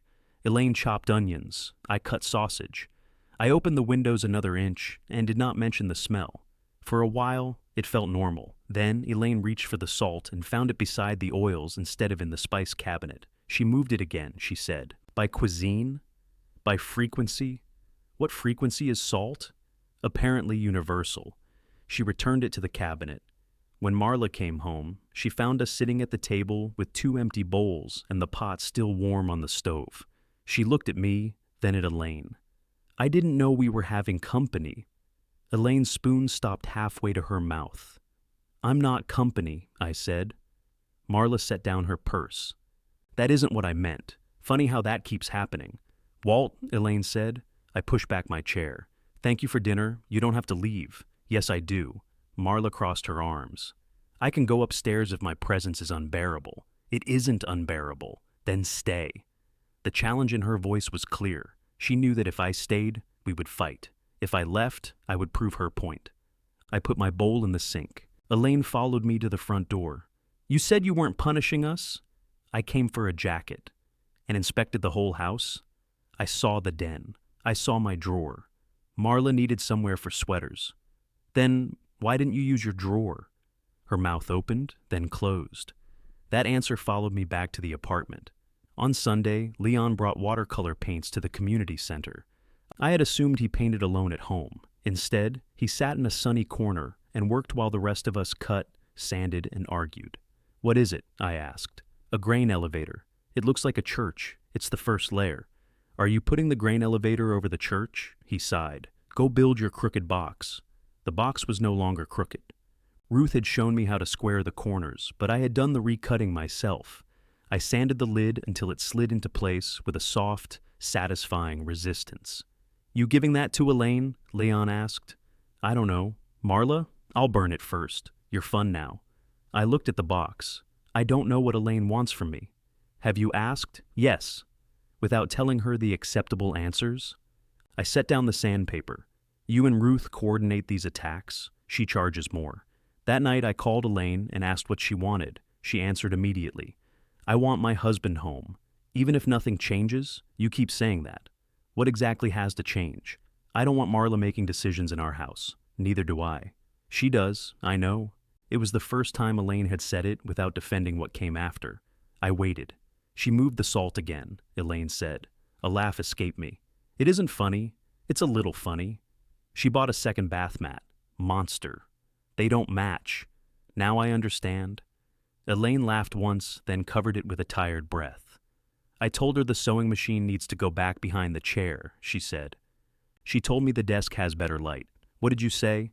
I said it's my desk. And she hasn't moved it. There it was. Not a victory, not even a boundary. Just resistance. What did you do today? I asked. I went to book club. I thought that was Tuesday. It is. I missed 3 Tuesdays, so they met me for coffee. Why did you miss? Marla needed me. For what? Things. The word carried more weight than it should have. A little before midnight, my phone rang. Elaine's name lit the dark bedroom. I answered. What happened? I'm sitting in the truck. Where? In the driveway. I switched on the lamp. Why? Because I don't want to go inside yet. Her voice was quiet and furious. What did she do? It isn't what she did. It's what I let her do. I sat up. Through the phone, I heard the truck's turn signal clicking. Elaine must have bumped it when she parked. Can I come there? She asked. Before I could answer, someone knocked on my apartment door. I opened the door with the phone still against my ear. Elaine stood in the hallway holding her own phone. Her hair was loose around her shoulders, and she wore the gray cardigan she kept on the back of the kitchen chair. Behind her, the elevator doors slid shut. You meant my driveway, I said. I didn't want you waiting downstairs. She ended the call. I stepped aside. Come in. She entered and looked around as if the apartment had changed since her last visit. Nothing had, except her mug was now in the cabinet. Do you want coffee? It's midnight. Tea? No. Water? Walt. I don't know what to do with my hands. That stopped her. She sat on the couch beneath the terrible beach photograph. I took the chair across from her. The room was too brightly lit, so I switched off the lamp beside me. Then it was too dark. Elaine watched me turn it on again. You're nervous, she said. My wife called from a driveway and appeared at my door. I almost went home. Why didn't you? Because I've been going home for 6 weeks. She leaned forward, elbows on her knees. I helped Marla move my desk tonight. I waited. She said the den was too crowded. She wanted the sewing machine near the window, and the desk was in the way. Where did you move it? Upstairs, into our bedroom. My first reaction was anger. The second was a mean little sense of vindication. I hated the second more. Why did you help her? I asked. I don't know. You must know. She said it would be better. She said I never use the desk anymore, and she could make the den into a proper sewing room. I told her it wasn't a sewing room. She said no one else was using it. I was. You left. The words came out automatically. Elaine flinched from them before I could. I'm sorry, she said. It's true. No. You still live there. At least, I think you do. I don't know what that means anymore. Neither do I. She looked toward the balcony. Pharmacy lights cast a yellow strip across the blinds. We carried the desk upstairs, she said. She told me to put it against your dresser because your side of the room was empty. I moved your retirement picture. I unplugged the little clock. I actually lifted the desk and helped her walk it through the hallway. Then what? Nothing. We put it down. That can't be all. She thanked me. She said, now we each have a room that feels like ours. I sat back. Elaine pressed her fingers against her mouth, and I stood there thinking, which room is Walter's? The apartment refrigerator clicked on. I went downstairs, she continued. She followed me and asked why I was sulking. I said I wasn't. She said I always do that when I don't get my way. That sounds familiar. Don't. I'm sorry. I told her the desk was going back tomorrow. She asked why I cared now when I didn't care before. Then she started talking about Dennis. Everything becomes Dennis, or Mom, or some year when she needed me and I wasn't there. What did you say? I said I was going out, and you came here. Elaine looked around the apartment again. I didn't know where else to go.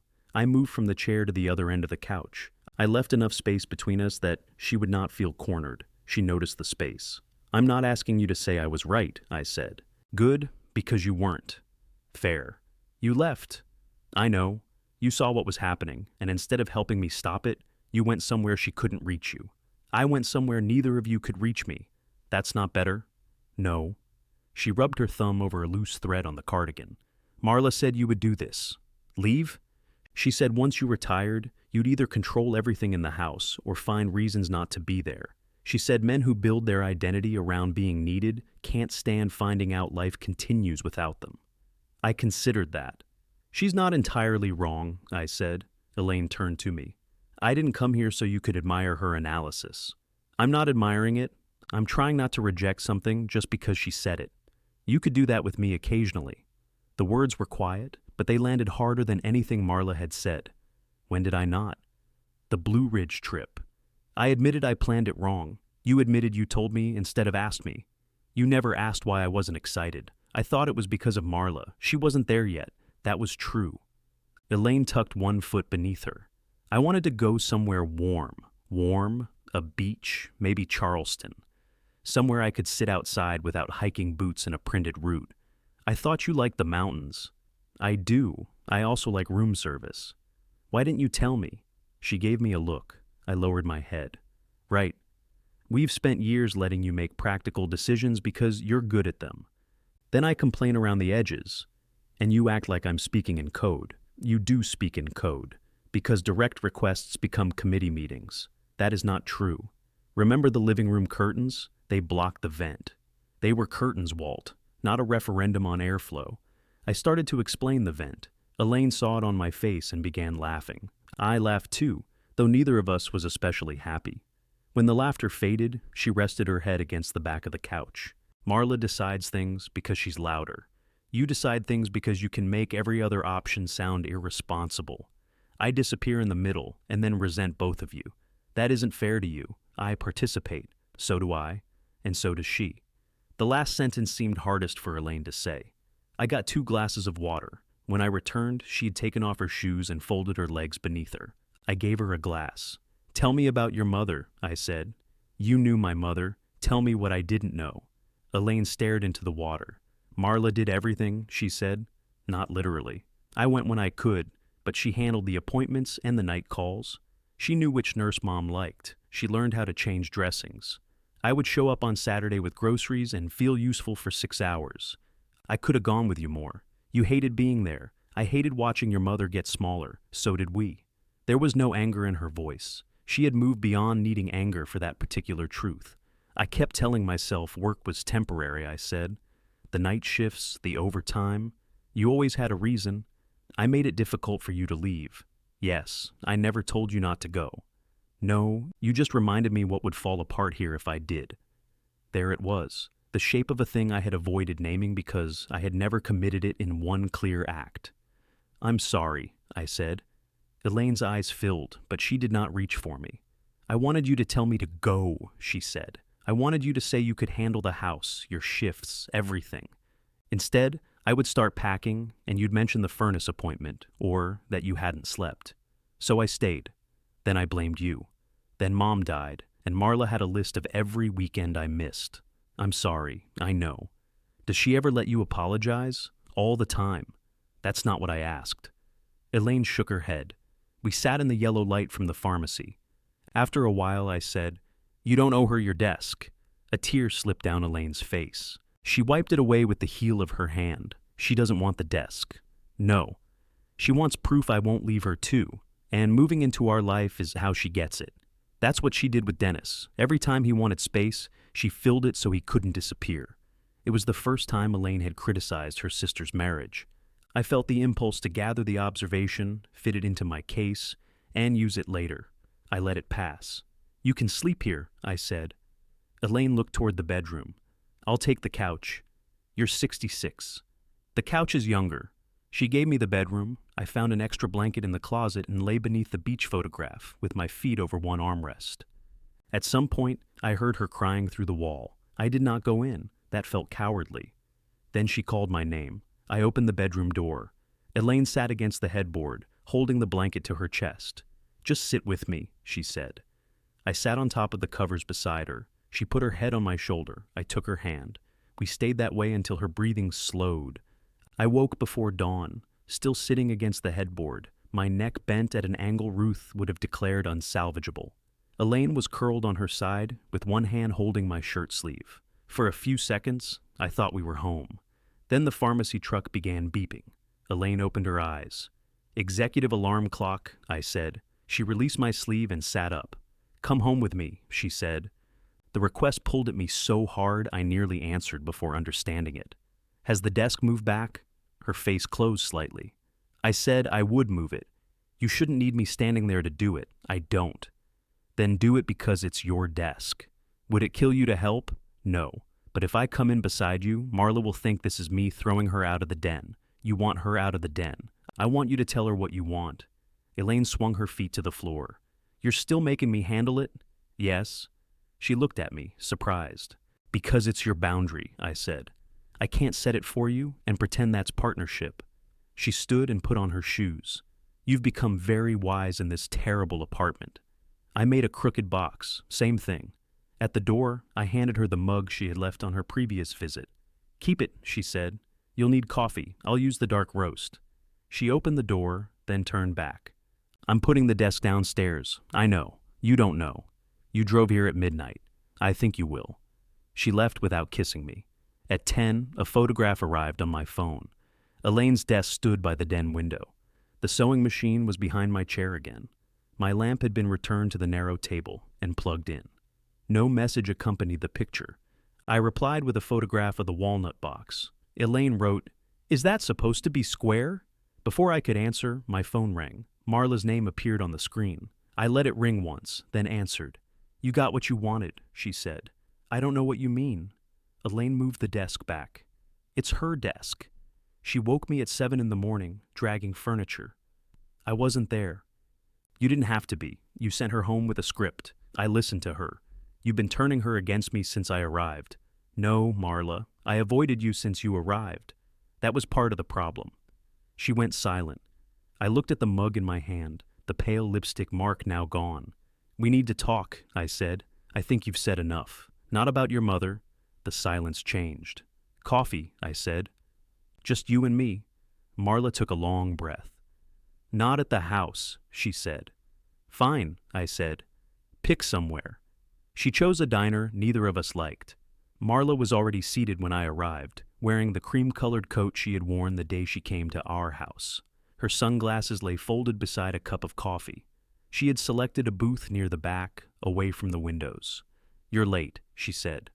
I checked my watch. I'm 3 minutes early. I've been here 15 minutes. That doesn't change time. She raised one finger toward the waitress. He'll have coffee. I can order. You drink coffee? The waitress looked between us. Should I come back when the negotiations conclude? Marla almost smiled. Coffee. I asked for coffee. For a minute we adjusted silverware and opened menus neither of us intended to use. Marla poured cream into her cup, stirred, tasted, and added more. How's Elaine? I asked. You speak to her. I'm asking you. She's angry with me. Are you angry with her? I'm sitting in a diner with you at 8 in the morning. What do you think? The waitress brought my coffee. It was weak enough to see the bottom of the cup. Marla watched me taste it. You could complain. I'm learning to choose my battles. Is that what you call moving out? I set down the cup. I didn't ask you here to argue about the apartment. You brought up Mom. Yes. Her hand tightened around the spoon. I owe you an apology, I said. The spoon stopped. When your mother got sick, Elaine wanted to help more. I made that difficult. I worked nights. I was tired. There was always something at home, I said, needed her. I never told her she couldn't go, but I made sure she understood what it would cost. Marla's face gave nothing away. I'm sorry, I continued. You carried more than you should have. She looked past me toward the counter. Do you remember the ice storm? She asked. Which one? The year Mom stopped walking.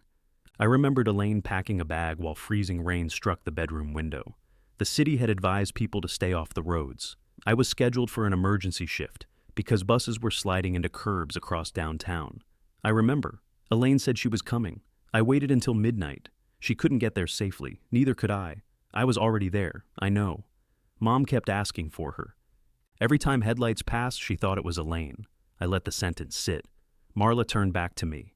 At 2 in the morning, a pipe burst in the laundry room. I had towels on the floor, Mom crying in the bedroom, and Dennis on the phone telling me to come home before the roads got worse. I stayed. I'm sorry, you were tired. Yes, you had work. Yes. The furnace man was coming. I looked at her. She remembered the furnace appointment. That was another weekend, I said, then wished I hadn't. Marla gave a small laugh with no humor in it. Of course you'd know which weekend. I'm not correcting what happened. I'm sorry. For once she had no answer ready. The waitress returned and asked if we wanted food. Marla ordered toast. I ordered eggs because refusing breakfast felt childish. When the waitress left, Marla said, "Elaine told you about the desk. She told me about herself." "What does that mean?" "It means we spent most of the night talking about our marriage. I'm sure my name came up." "It did. There. You admit it.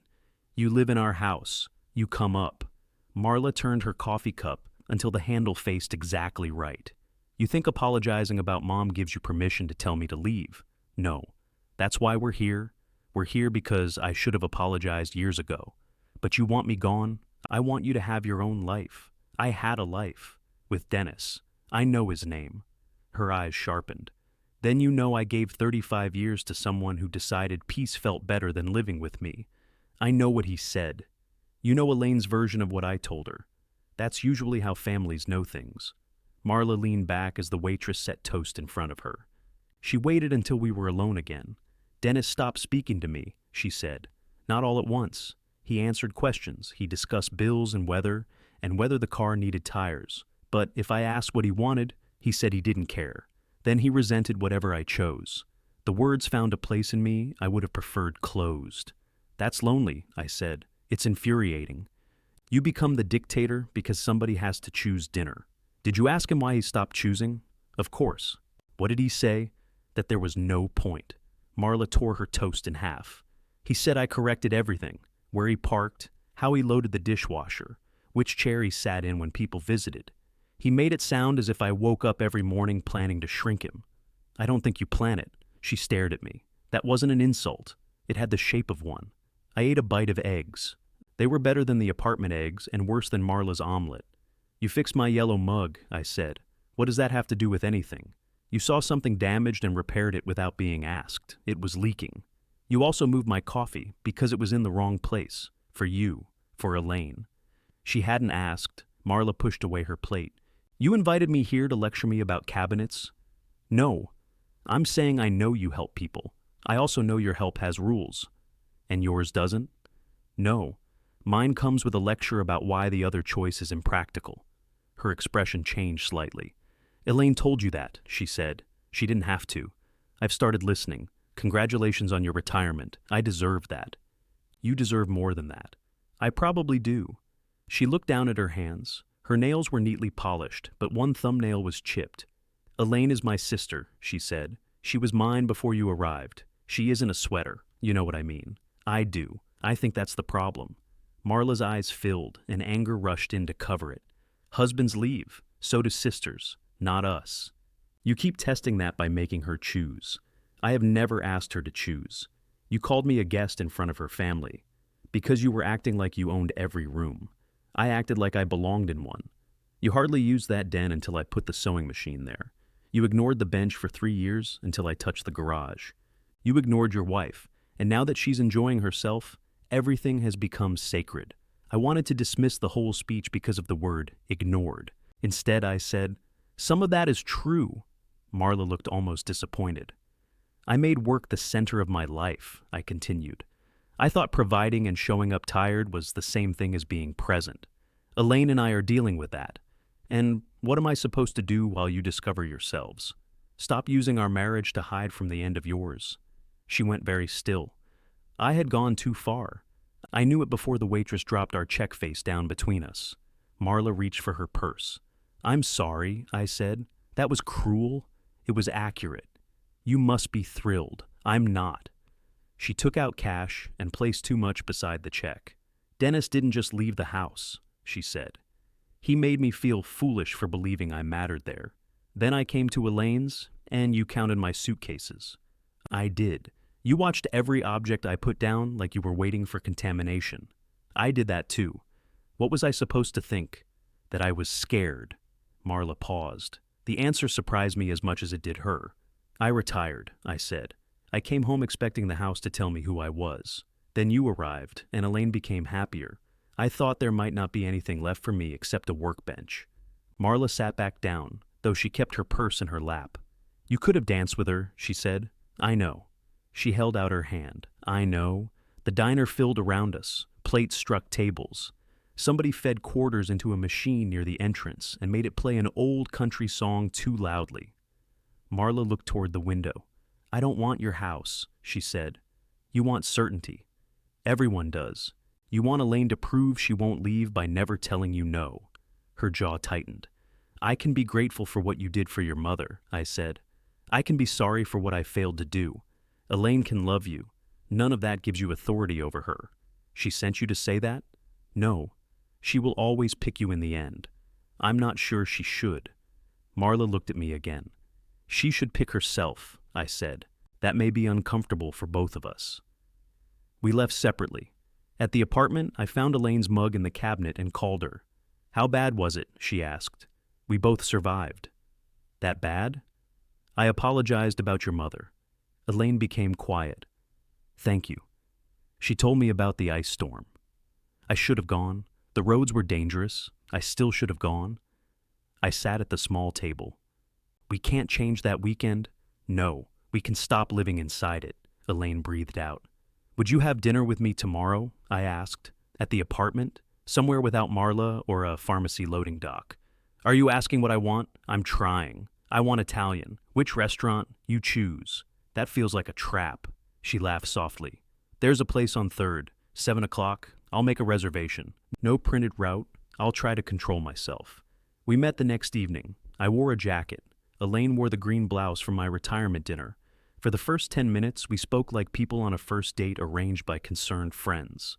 Then she complained about the bread. I told her Ruth had called my walnut box emotionally square, and something loosened. Halfway through dinner, Elaine's phone rang. Marla's name appeared on the screen. Elaine turned the phone face down. It rang again. She left it face down. After dinner, we walked 2 blocks in cold air. I held out my hand. Elaine looked at it, then took it. When I returned to the apartment, there was a message from Marla. Tell Elaine I moved the sewing things. She won't answer me. I forwarded nothing. The next morning, Elaine called. I'm going to ask Marla for a move-out date, she said. I gripped the phone. Are you sure? No. That's probably more honest. She won't take it well. No, I may need you. I'm here. That isn't the same as home. I know. Upstairs from my apartment, a chair scraped across the floor. This time, I did not think of the cedar. I thought of Elaine's desk standing by the window and how easy it would be for someone to move it again. Elaine asked me not to call that morning. If the phone rings, she'll think I warned you, she said. You did warn me. That's different. How? I don't know. Just don't call. I carried my phone into the woodworking room and placed it face down beside the walnut box. Ruth noticed immediately. You expecting a verdict? No. Then turn it off. I might need it. People survive before phones. So did furniture before loose tenons. She narrowed her eyes. Your technique has improved enough for me to injure you without guilt. I worked on the cedar replacement piece I had started from a scrap at the community center. It was the wrong color and an inch too narrow, but measuring it gave my hands something to do. At 11:14, my phone rang. Elaine did not speak when I answered. Are you there? I asked. Yes. How did it go? I gave her 3 weeks. The breath I had been holding left slowly. What did she say? That I had already decided before I sat down. Had you? Yes. Behind me, a saw started. I walked into the hallway. 3 weeks is reasonable, I said. I didn't ask if it was reasonable. What do you need me to say? I don't know. Are you all right? No. Her voice broke on the word. I leaned against the wall. Do you want me to come over? She'll think I sent for you. I don't care what she thinks. I do. I closed my eyes. Elaine continued. She said I was putting her out because you refused to come home. I told her you hadn't asked me to put her out. She said that was worse because it meant I was doing your work without being asked. She's angry. She cried. I'm sorry. She never cries in front of me, Walt. Not like that. I had seen Marla hold back tears at the diner, with anger sharp enough to cut them apart. I could imagine what it had cost her to let Elaine see them. Did you change your mind? I asked. No. The answer was immediate. Then I'm here, I said. You're there. It was not an accusation this time, just geography. After the call, I cut the replacement piece too short. Ruth examined it. Where were you when you measured this? Somewhere else. Go there. You're wasting cedar here. I left before lunch. The apartment felt unbearable, so I walked through the grocery store without buying anything. I examined fruit. I read labels on soup cans. Near the bakery, I saw a woman about Marla's age choosing a small chocolate cake. She asked the clerk to write "better off" on top in yellow icing. Divorce party, she explained to nobody in particular. The clerk said, "Congratulations, that's what we're testing." I thought of telling Marla, then I remembered we weren't people who sent each other amusing details. At 4, Elaine called again. "She went out," she said. "Where?" "I don't know." "Do you want me to come? I want you to get the cedar board." I waited. "You need it for the bench," she added. "You can use the community center tools. That's your reason?" "No. I'll come." The house was quiet when I arrived. Elaine had closed the windows despite the lingering smell of cabbage. The blue coat was gone from the hook. She opened the door before I used my key. For a second, we simply looked at each other. Then she stepped into me. I held her in the entryway. Her cheek pressed against my chest, and my chin rested on her hair. We had touched at the apartment, but this was different.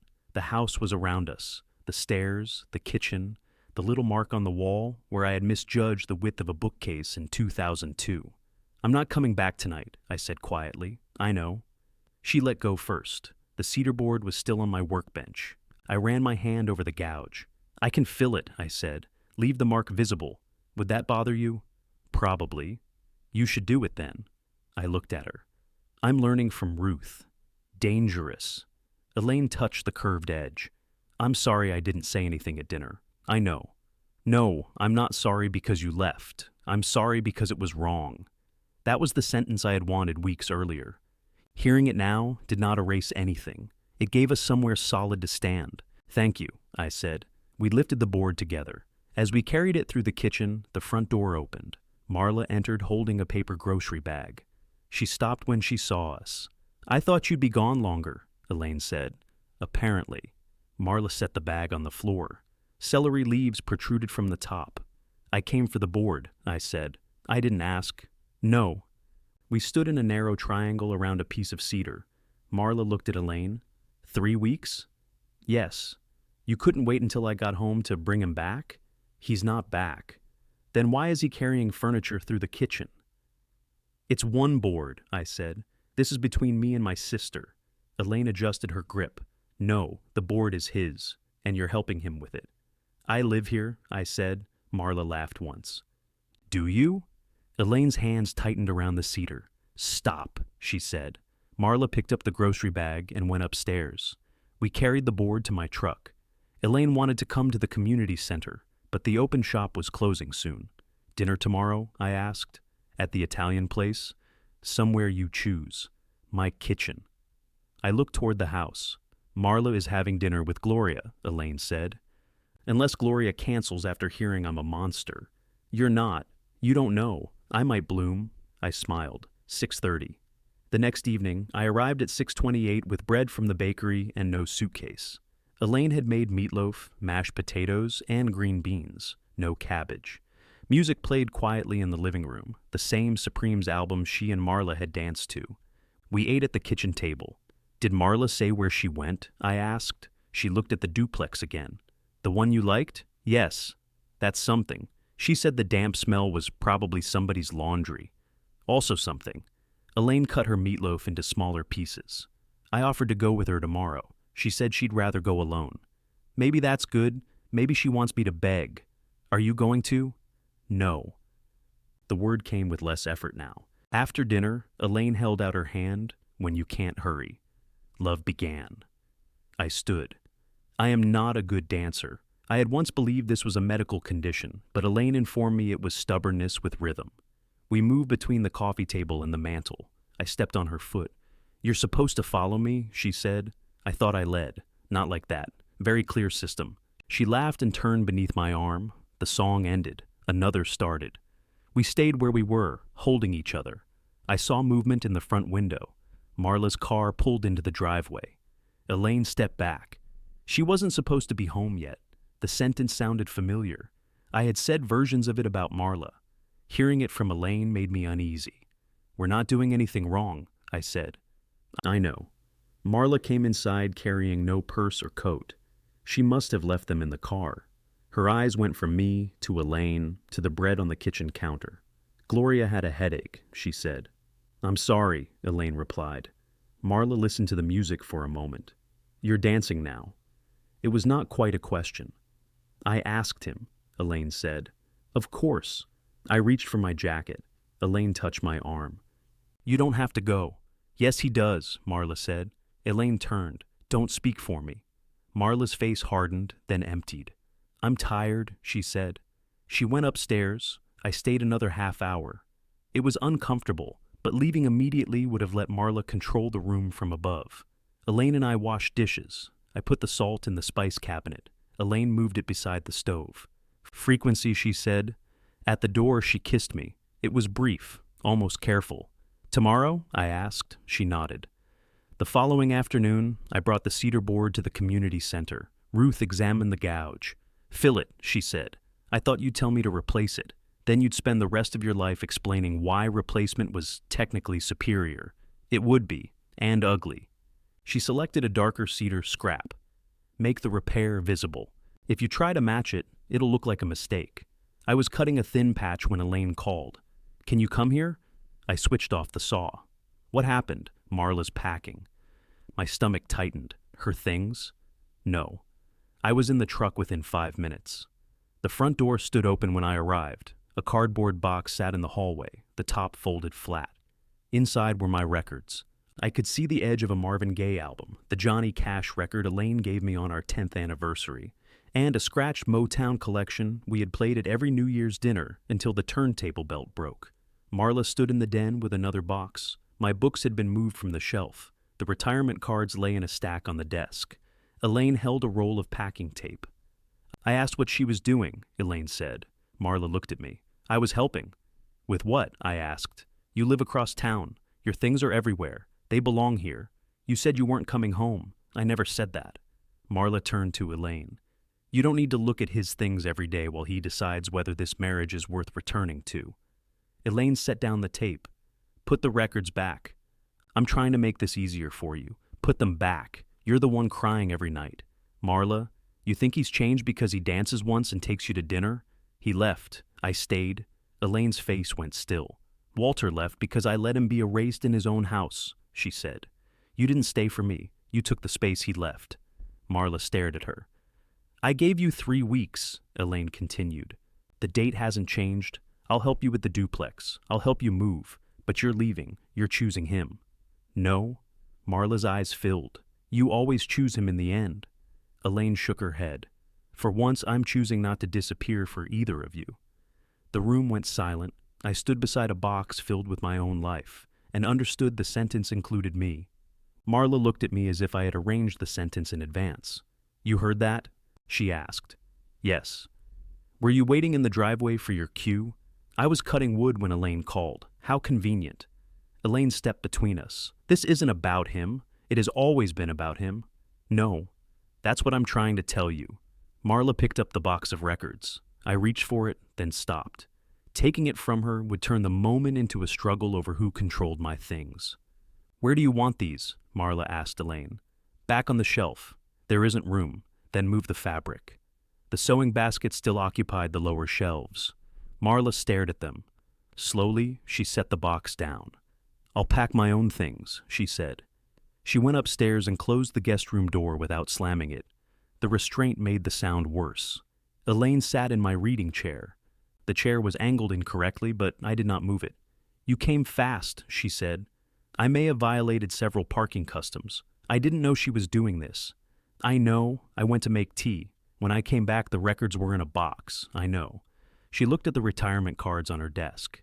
"She said she was clearing the room so I wouldn't keep expecting you to walk into it." "Were you?" "Yes." I sat on the arm of the couch. We were close enough to touch, but neither of us did. "What you said included me," I said. Elaine nodded. I waited for her to soften it. She didn't.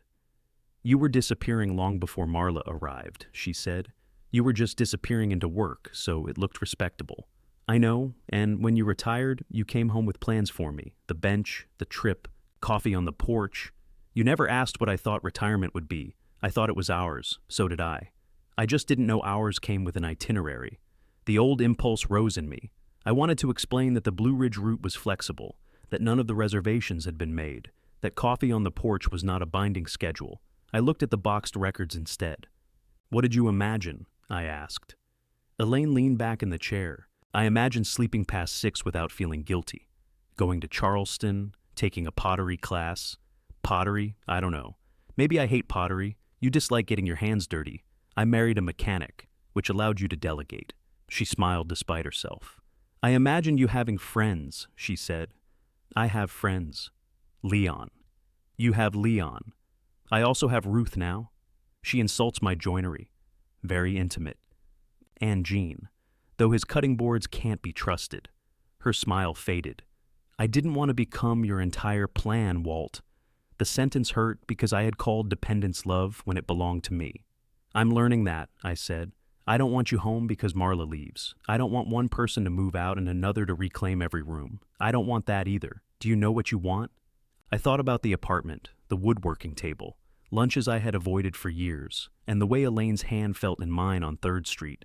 I want to be invited as your husband, I said, not summoned because the spare room is empty. Her eyes filled. I don't know how to fix 38 years. Neither does Ruth. That's concerning. Ruth fixes everything. Upstairs, a dresser drawer opened and closed. Elaine looked toward the ceiling. I should go talk to her. Yes. You're leaving? I think I should. She did not ask me to stay. I put the records back before I left. Marvin Gaye, Johnny Cash, the scratched Motown collection. The retirement cards returned to the mantel. I put the sewing baskets on the floor beside the machine, but left the chair where it was. Marla did not come downstairs. The duplex application was approved 2 days later.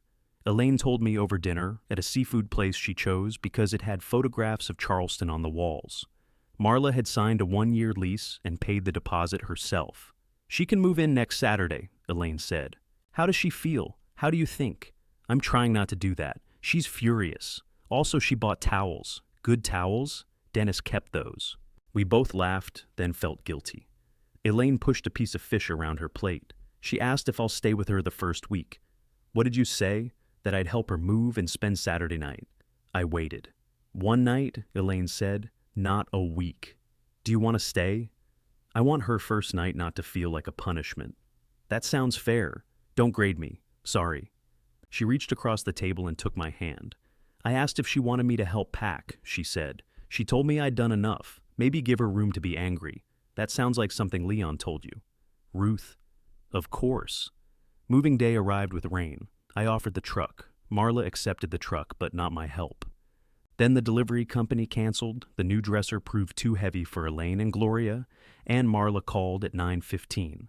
I need another pair of hands, she said. That sounds painful. Are you going to make this difficult? No. At the house, boxes filled the hallway. Marla had labeled them by room and priority. Red tape meant open immediately. Blue meant within a week. Yellow meant seasonal. She handed me a roll of green tape.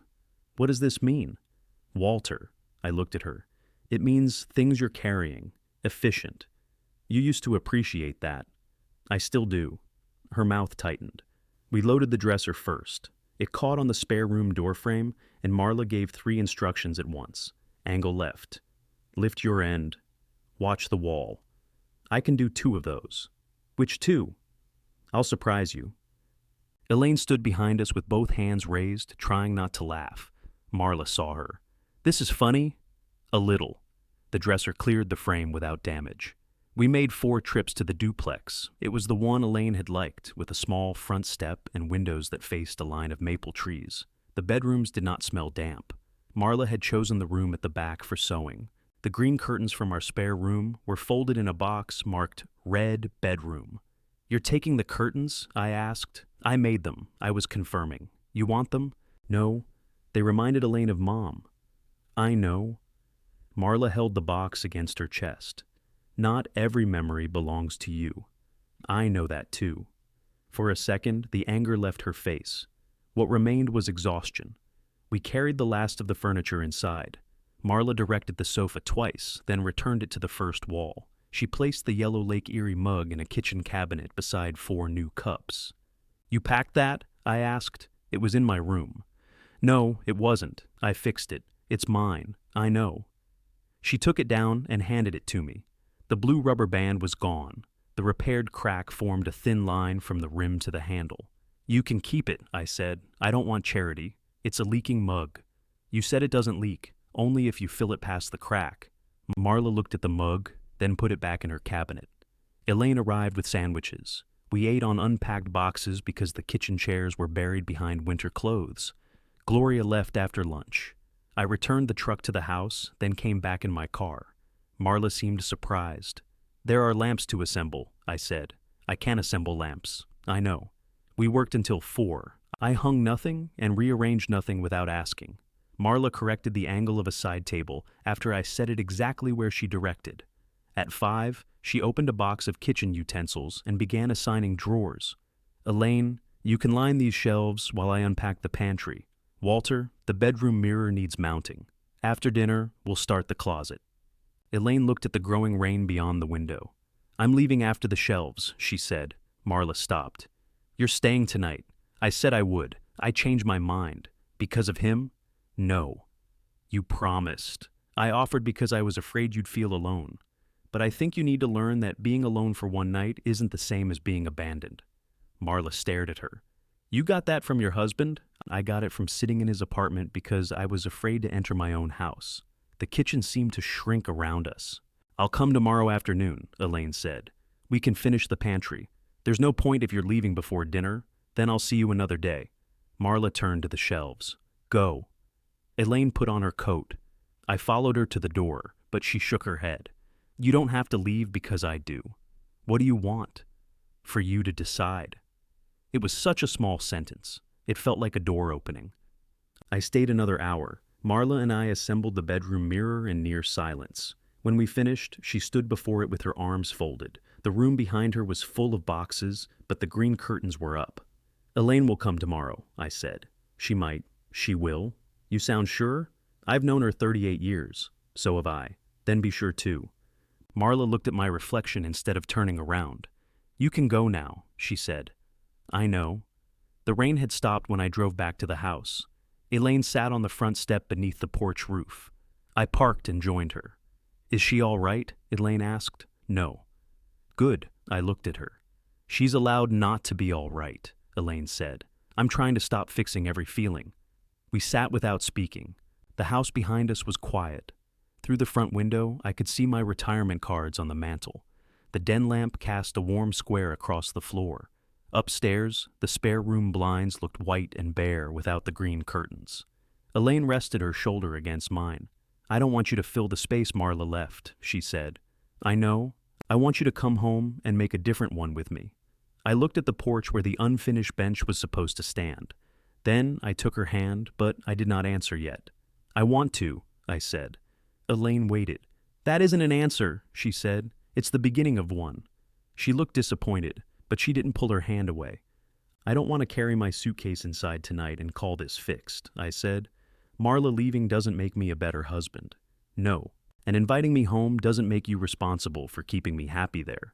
No. I need the woodworking group, lunch with Leon, maybe other things I haven't found yet.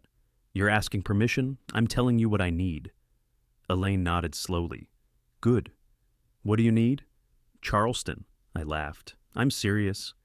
"I know. I need book club without apologizing. I need you to ask before planning 10 days of my life. I need to be able to dislike an idea without listening to a presentation about efficiency. I don't make presentations. You have folders. That's organization. It has tabs." I looked through the porch screen toward the garage. "Anything else? I need you not to disappear when I'm angry. That may be harder than Charleston." "I know." I squeezed her hand. "I'll come home," I said. "Not tonight. Soon." This time, she accepted the answer. I spent 3 more nights in the apartment. On the first, I lay awake wondering whether delay was caution or punishment. On the second, Elaine came over with takeout and helped me pack the kitchen. She held up the softened plastic spatula. "This is seen combat. It failed under pressure. She threw it away." On the third, Leon helped me carry boxes to the truck. There were only 4, including the walnut box and 2 grocery bags of food. "You accumulated all this in a month?" he asked. "I had a life." "You had mustard."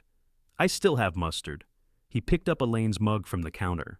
"Taking the hotel china? That's ours." "Everything's healthy then."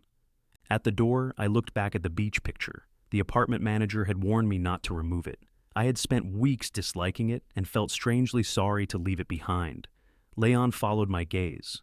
"You want a photograph?" "No, you look emotional. It's the lemon cleaner." We returned the keys downstairs. When I reached the house, Elaine was waiting on the porch. She did not rush to help with the boxes. She let me carry my own things inside. The front closet had space for my jacket. My coffee sat beside hers on the kitchen shelf, both canisters at the same height. In the den, her desk stood by the window. The sewing machine was gone. My books were beside the chair, and the lamp was plugged in. I touched the switch. "You moved this?" "Yes," I noticed. "Do you want it somewhere else?" "No." That was the first decision of my return. The spare room looked larger without Marla's furniture. The white blinds made it resemble a dentist's office again. "What should we do in here?" Elaine asked. "Nothing yet." She smiled. "Good. My undershirts had the entire drawer." That night, getting into our bed felt more intimate than undressing. Elaine lay on her side, facing me. I reached toward the nightstand and plugged in the alarm clock. "Why?" she asked. "I like knowing the time. You're retired. I'm adjusting. Still, it's a complex process." At 4:42, I woke. Elaine was asleep with one hand beneath her cheek, whistling softly. I did not record it. I unplugged the clock and stayed beside her until daylight. Coming home did not make us graceful. I planned a weekend in Charleston without asking, caught myself, and deleted the reservation before telling Elaine. She was angry that I had deleted it. "I might have liked that hotel. You said to ask first. I said don't decide for me. You can show me things." "That sounds dangerously close to a presentation. Show me the hotel." We booked 3 nights together, no printed route. I was allowed one list, provided it fit on a single sheet of paper. Elaine took a pottery class and hated it. "The clay is cold," she said after the first session. "You dislike getting your hands dirty." I wanted to test the theory. She quit after 2 weeks and began going to a beginner dance class with Gloria. The first time she asked me to join, I said no. Then I watched her face. "I mean, not this week," I said. "Maybe the next one. You don't have to like everything I like. I know." The following week, I went anyway. I stepped on Gloria's foot and nearly knocked over a retired pharmacist named Arnold. Elaine laughed until the instructor separated us. I kept attending the woodworking group. On Thursdays, I ate lunch with Leon, Ruth, Jean, and Malcolm. Sometimes I even suggested it.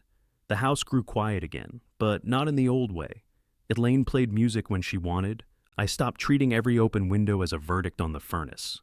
We argued about where the salt belonged and left it beside the stove, where it was used most frequently. Marla did not visit. Elaine went to the duplex on Sunday afternoons. She stayed 2 or 3 hours and came home before dinner. At first, Marla sent food with her: omelets in foil, a loaf of banana bread, a pot of soup large enough to feed a bus depot. Then the food stopped, which Elaine said was either progress or poisoning delayed. Dennis and Marla began meeting with a mediator to sort out the practical end of their marriage. She stopped talking about reconciliation.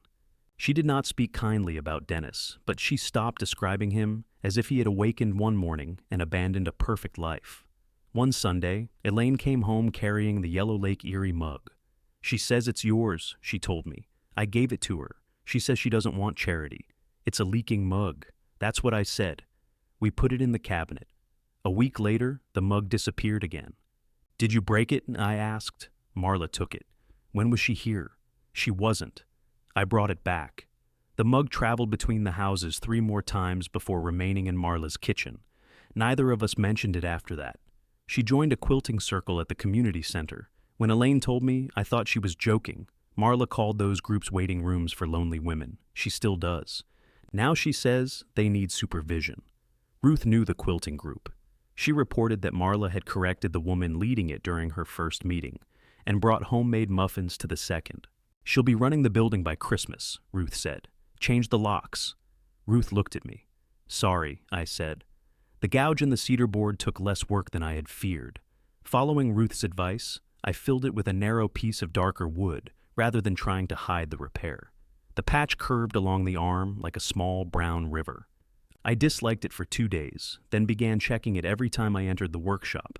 Elaine came to the community center on a Saturday to help sand the finished pieces. "You're pressing too hard," I told her. She stopped. "I heard it," I said. "Heard what?" Myself. Good. I handed the sander back. Press however you want. That's not helpful either. I showed her how to keep the pad flat without taking over. She sanded one side of the bench while I worked on the other. Ruth walked past twice and offered no criticism, which I took as emotional growth. We assembled the bench in the garage. The first time we joined the back to the seat, one side sat a 1/4 inch high. My instinct was to disassemble everything and recut the support. Elaine sat on the uneven end. Can you feel it? I asked. No, I can see it. Close your eyes. We compromised. I adjusted the joint without rebuilding the entire back. Elaine chose a clear seal instead of the darker stain I preferred. We tested both on scrap wood, set the pieces on the porch, and looked at them under afternoon light. Clear, I admitted. Could you say it louder? No. The bench cured in the garage for 3 days. Before we carried it to the porch, I asked Elaine where she wanted it. She walked into the yard, stood beneath the maple, then returned. The porch. Not under the tree. Too many birds. West side. The garage blocks the sunset. We could move the garage. She looked at me, then remembered Patrice. We laughed. Marla called the morning we planned to move the bench. She asked for Elaine. I said Elaine was in the shower. All right, Marla said. Neither of us hung up. How are you? I asked. Busy. With quilting supervision? They cut fabric wastefully. I'm sure they're grateful. They will be. Another silence. Would you like coffee? I asked. At your house? Our house. Marla did not answer immediately. What time? She asked. She arrived at 11 carrying a bakery box. No suitcases, no sewing machine. She stood in the entryway until Elaine invited her inside. We drank coffee at the kitchen table and ate lemon cake. Conversation moved carefully around safe subjects. Gloria's dance class, the duplex plumbing, Ruth's opinions about loose tenons. Marla looked tired but less brittle. Her hair was shorter. She wore no lipstick. When Elaine went to bring the cedar cushions from the hall closet, Marla set down her cup. I should not have called you a guest, she said. I waited for what would come after. Nothing did. You weren't a guest, she continued. I wanted Elaine to prove I belonged, and I made that mean you couldn't. The words cost her. I could see it in the way she held the cup with both hands. Thank you, I said. I'm not asking you to forget it. I won't. She nodded once. It was not forgiveness. It was the first honest thing we had built together. I poured her more coffee. After she left, Elaine and I carried the bench onto the porch. It fit beneath the windows with 1/2 inch to spare. We sat. The patched arm was on my side. Elaine ran her fingers over the darker line, then rested her shoulder against mine. On the kitchen shelf behind us, both coffee canisters stood side by side. The guest room was empty, its white blinds open to the afternoon. There was space beside us on the bench. For the moment, we kept it that way.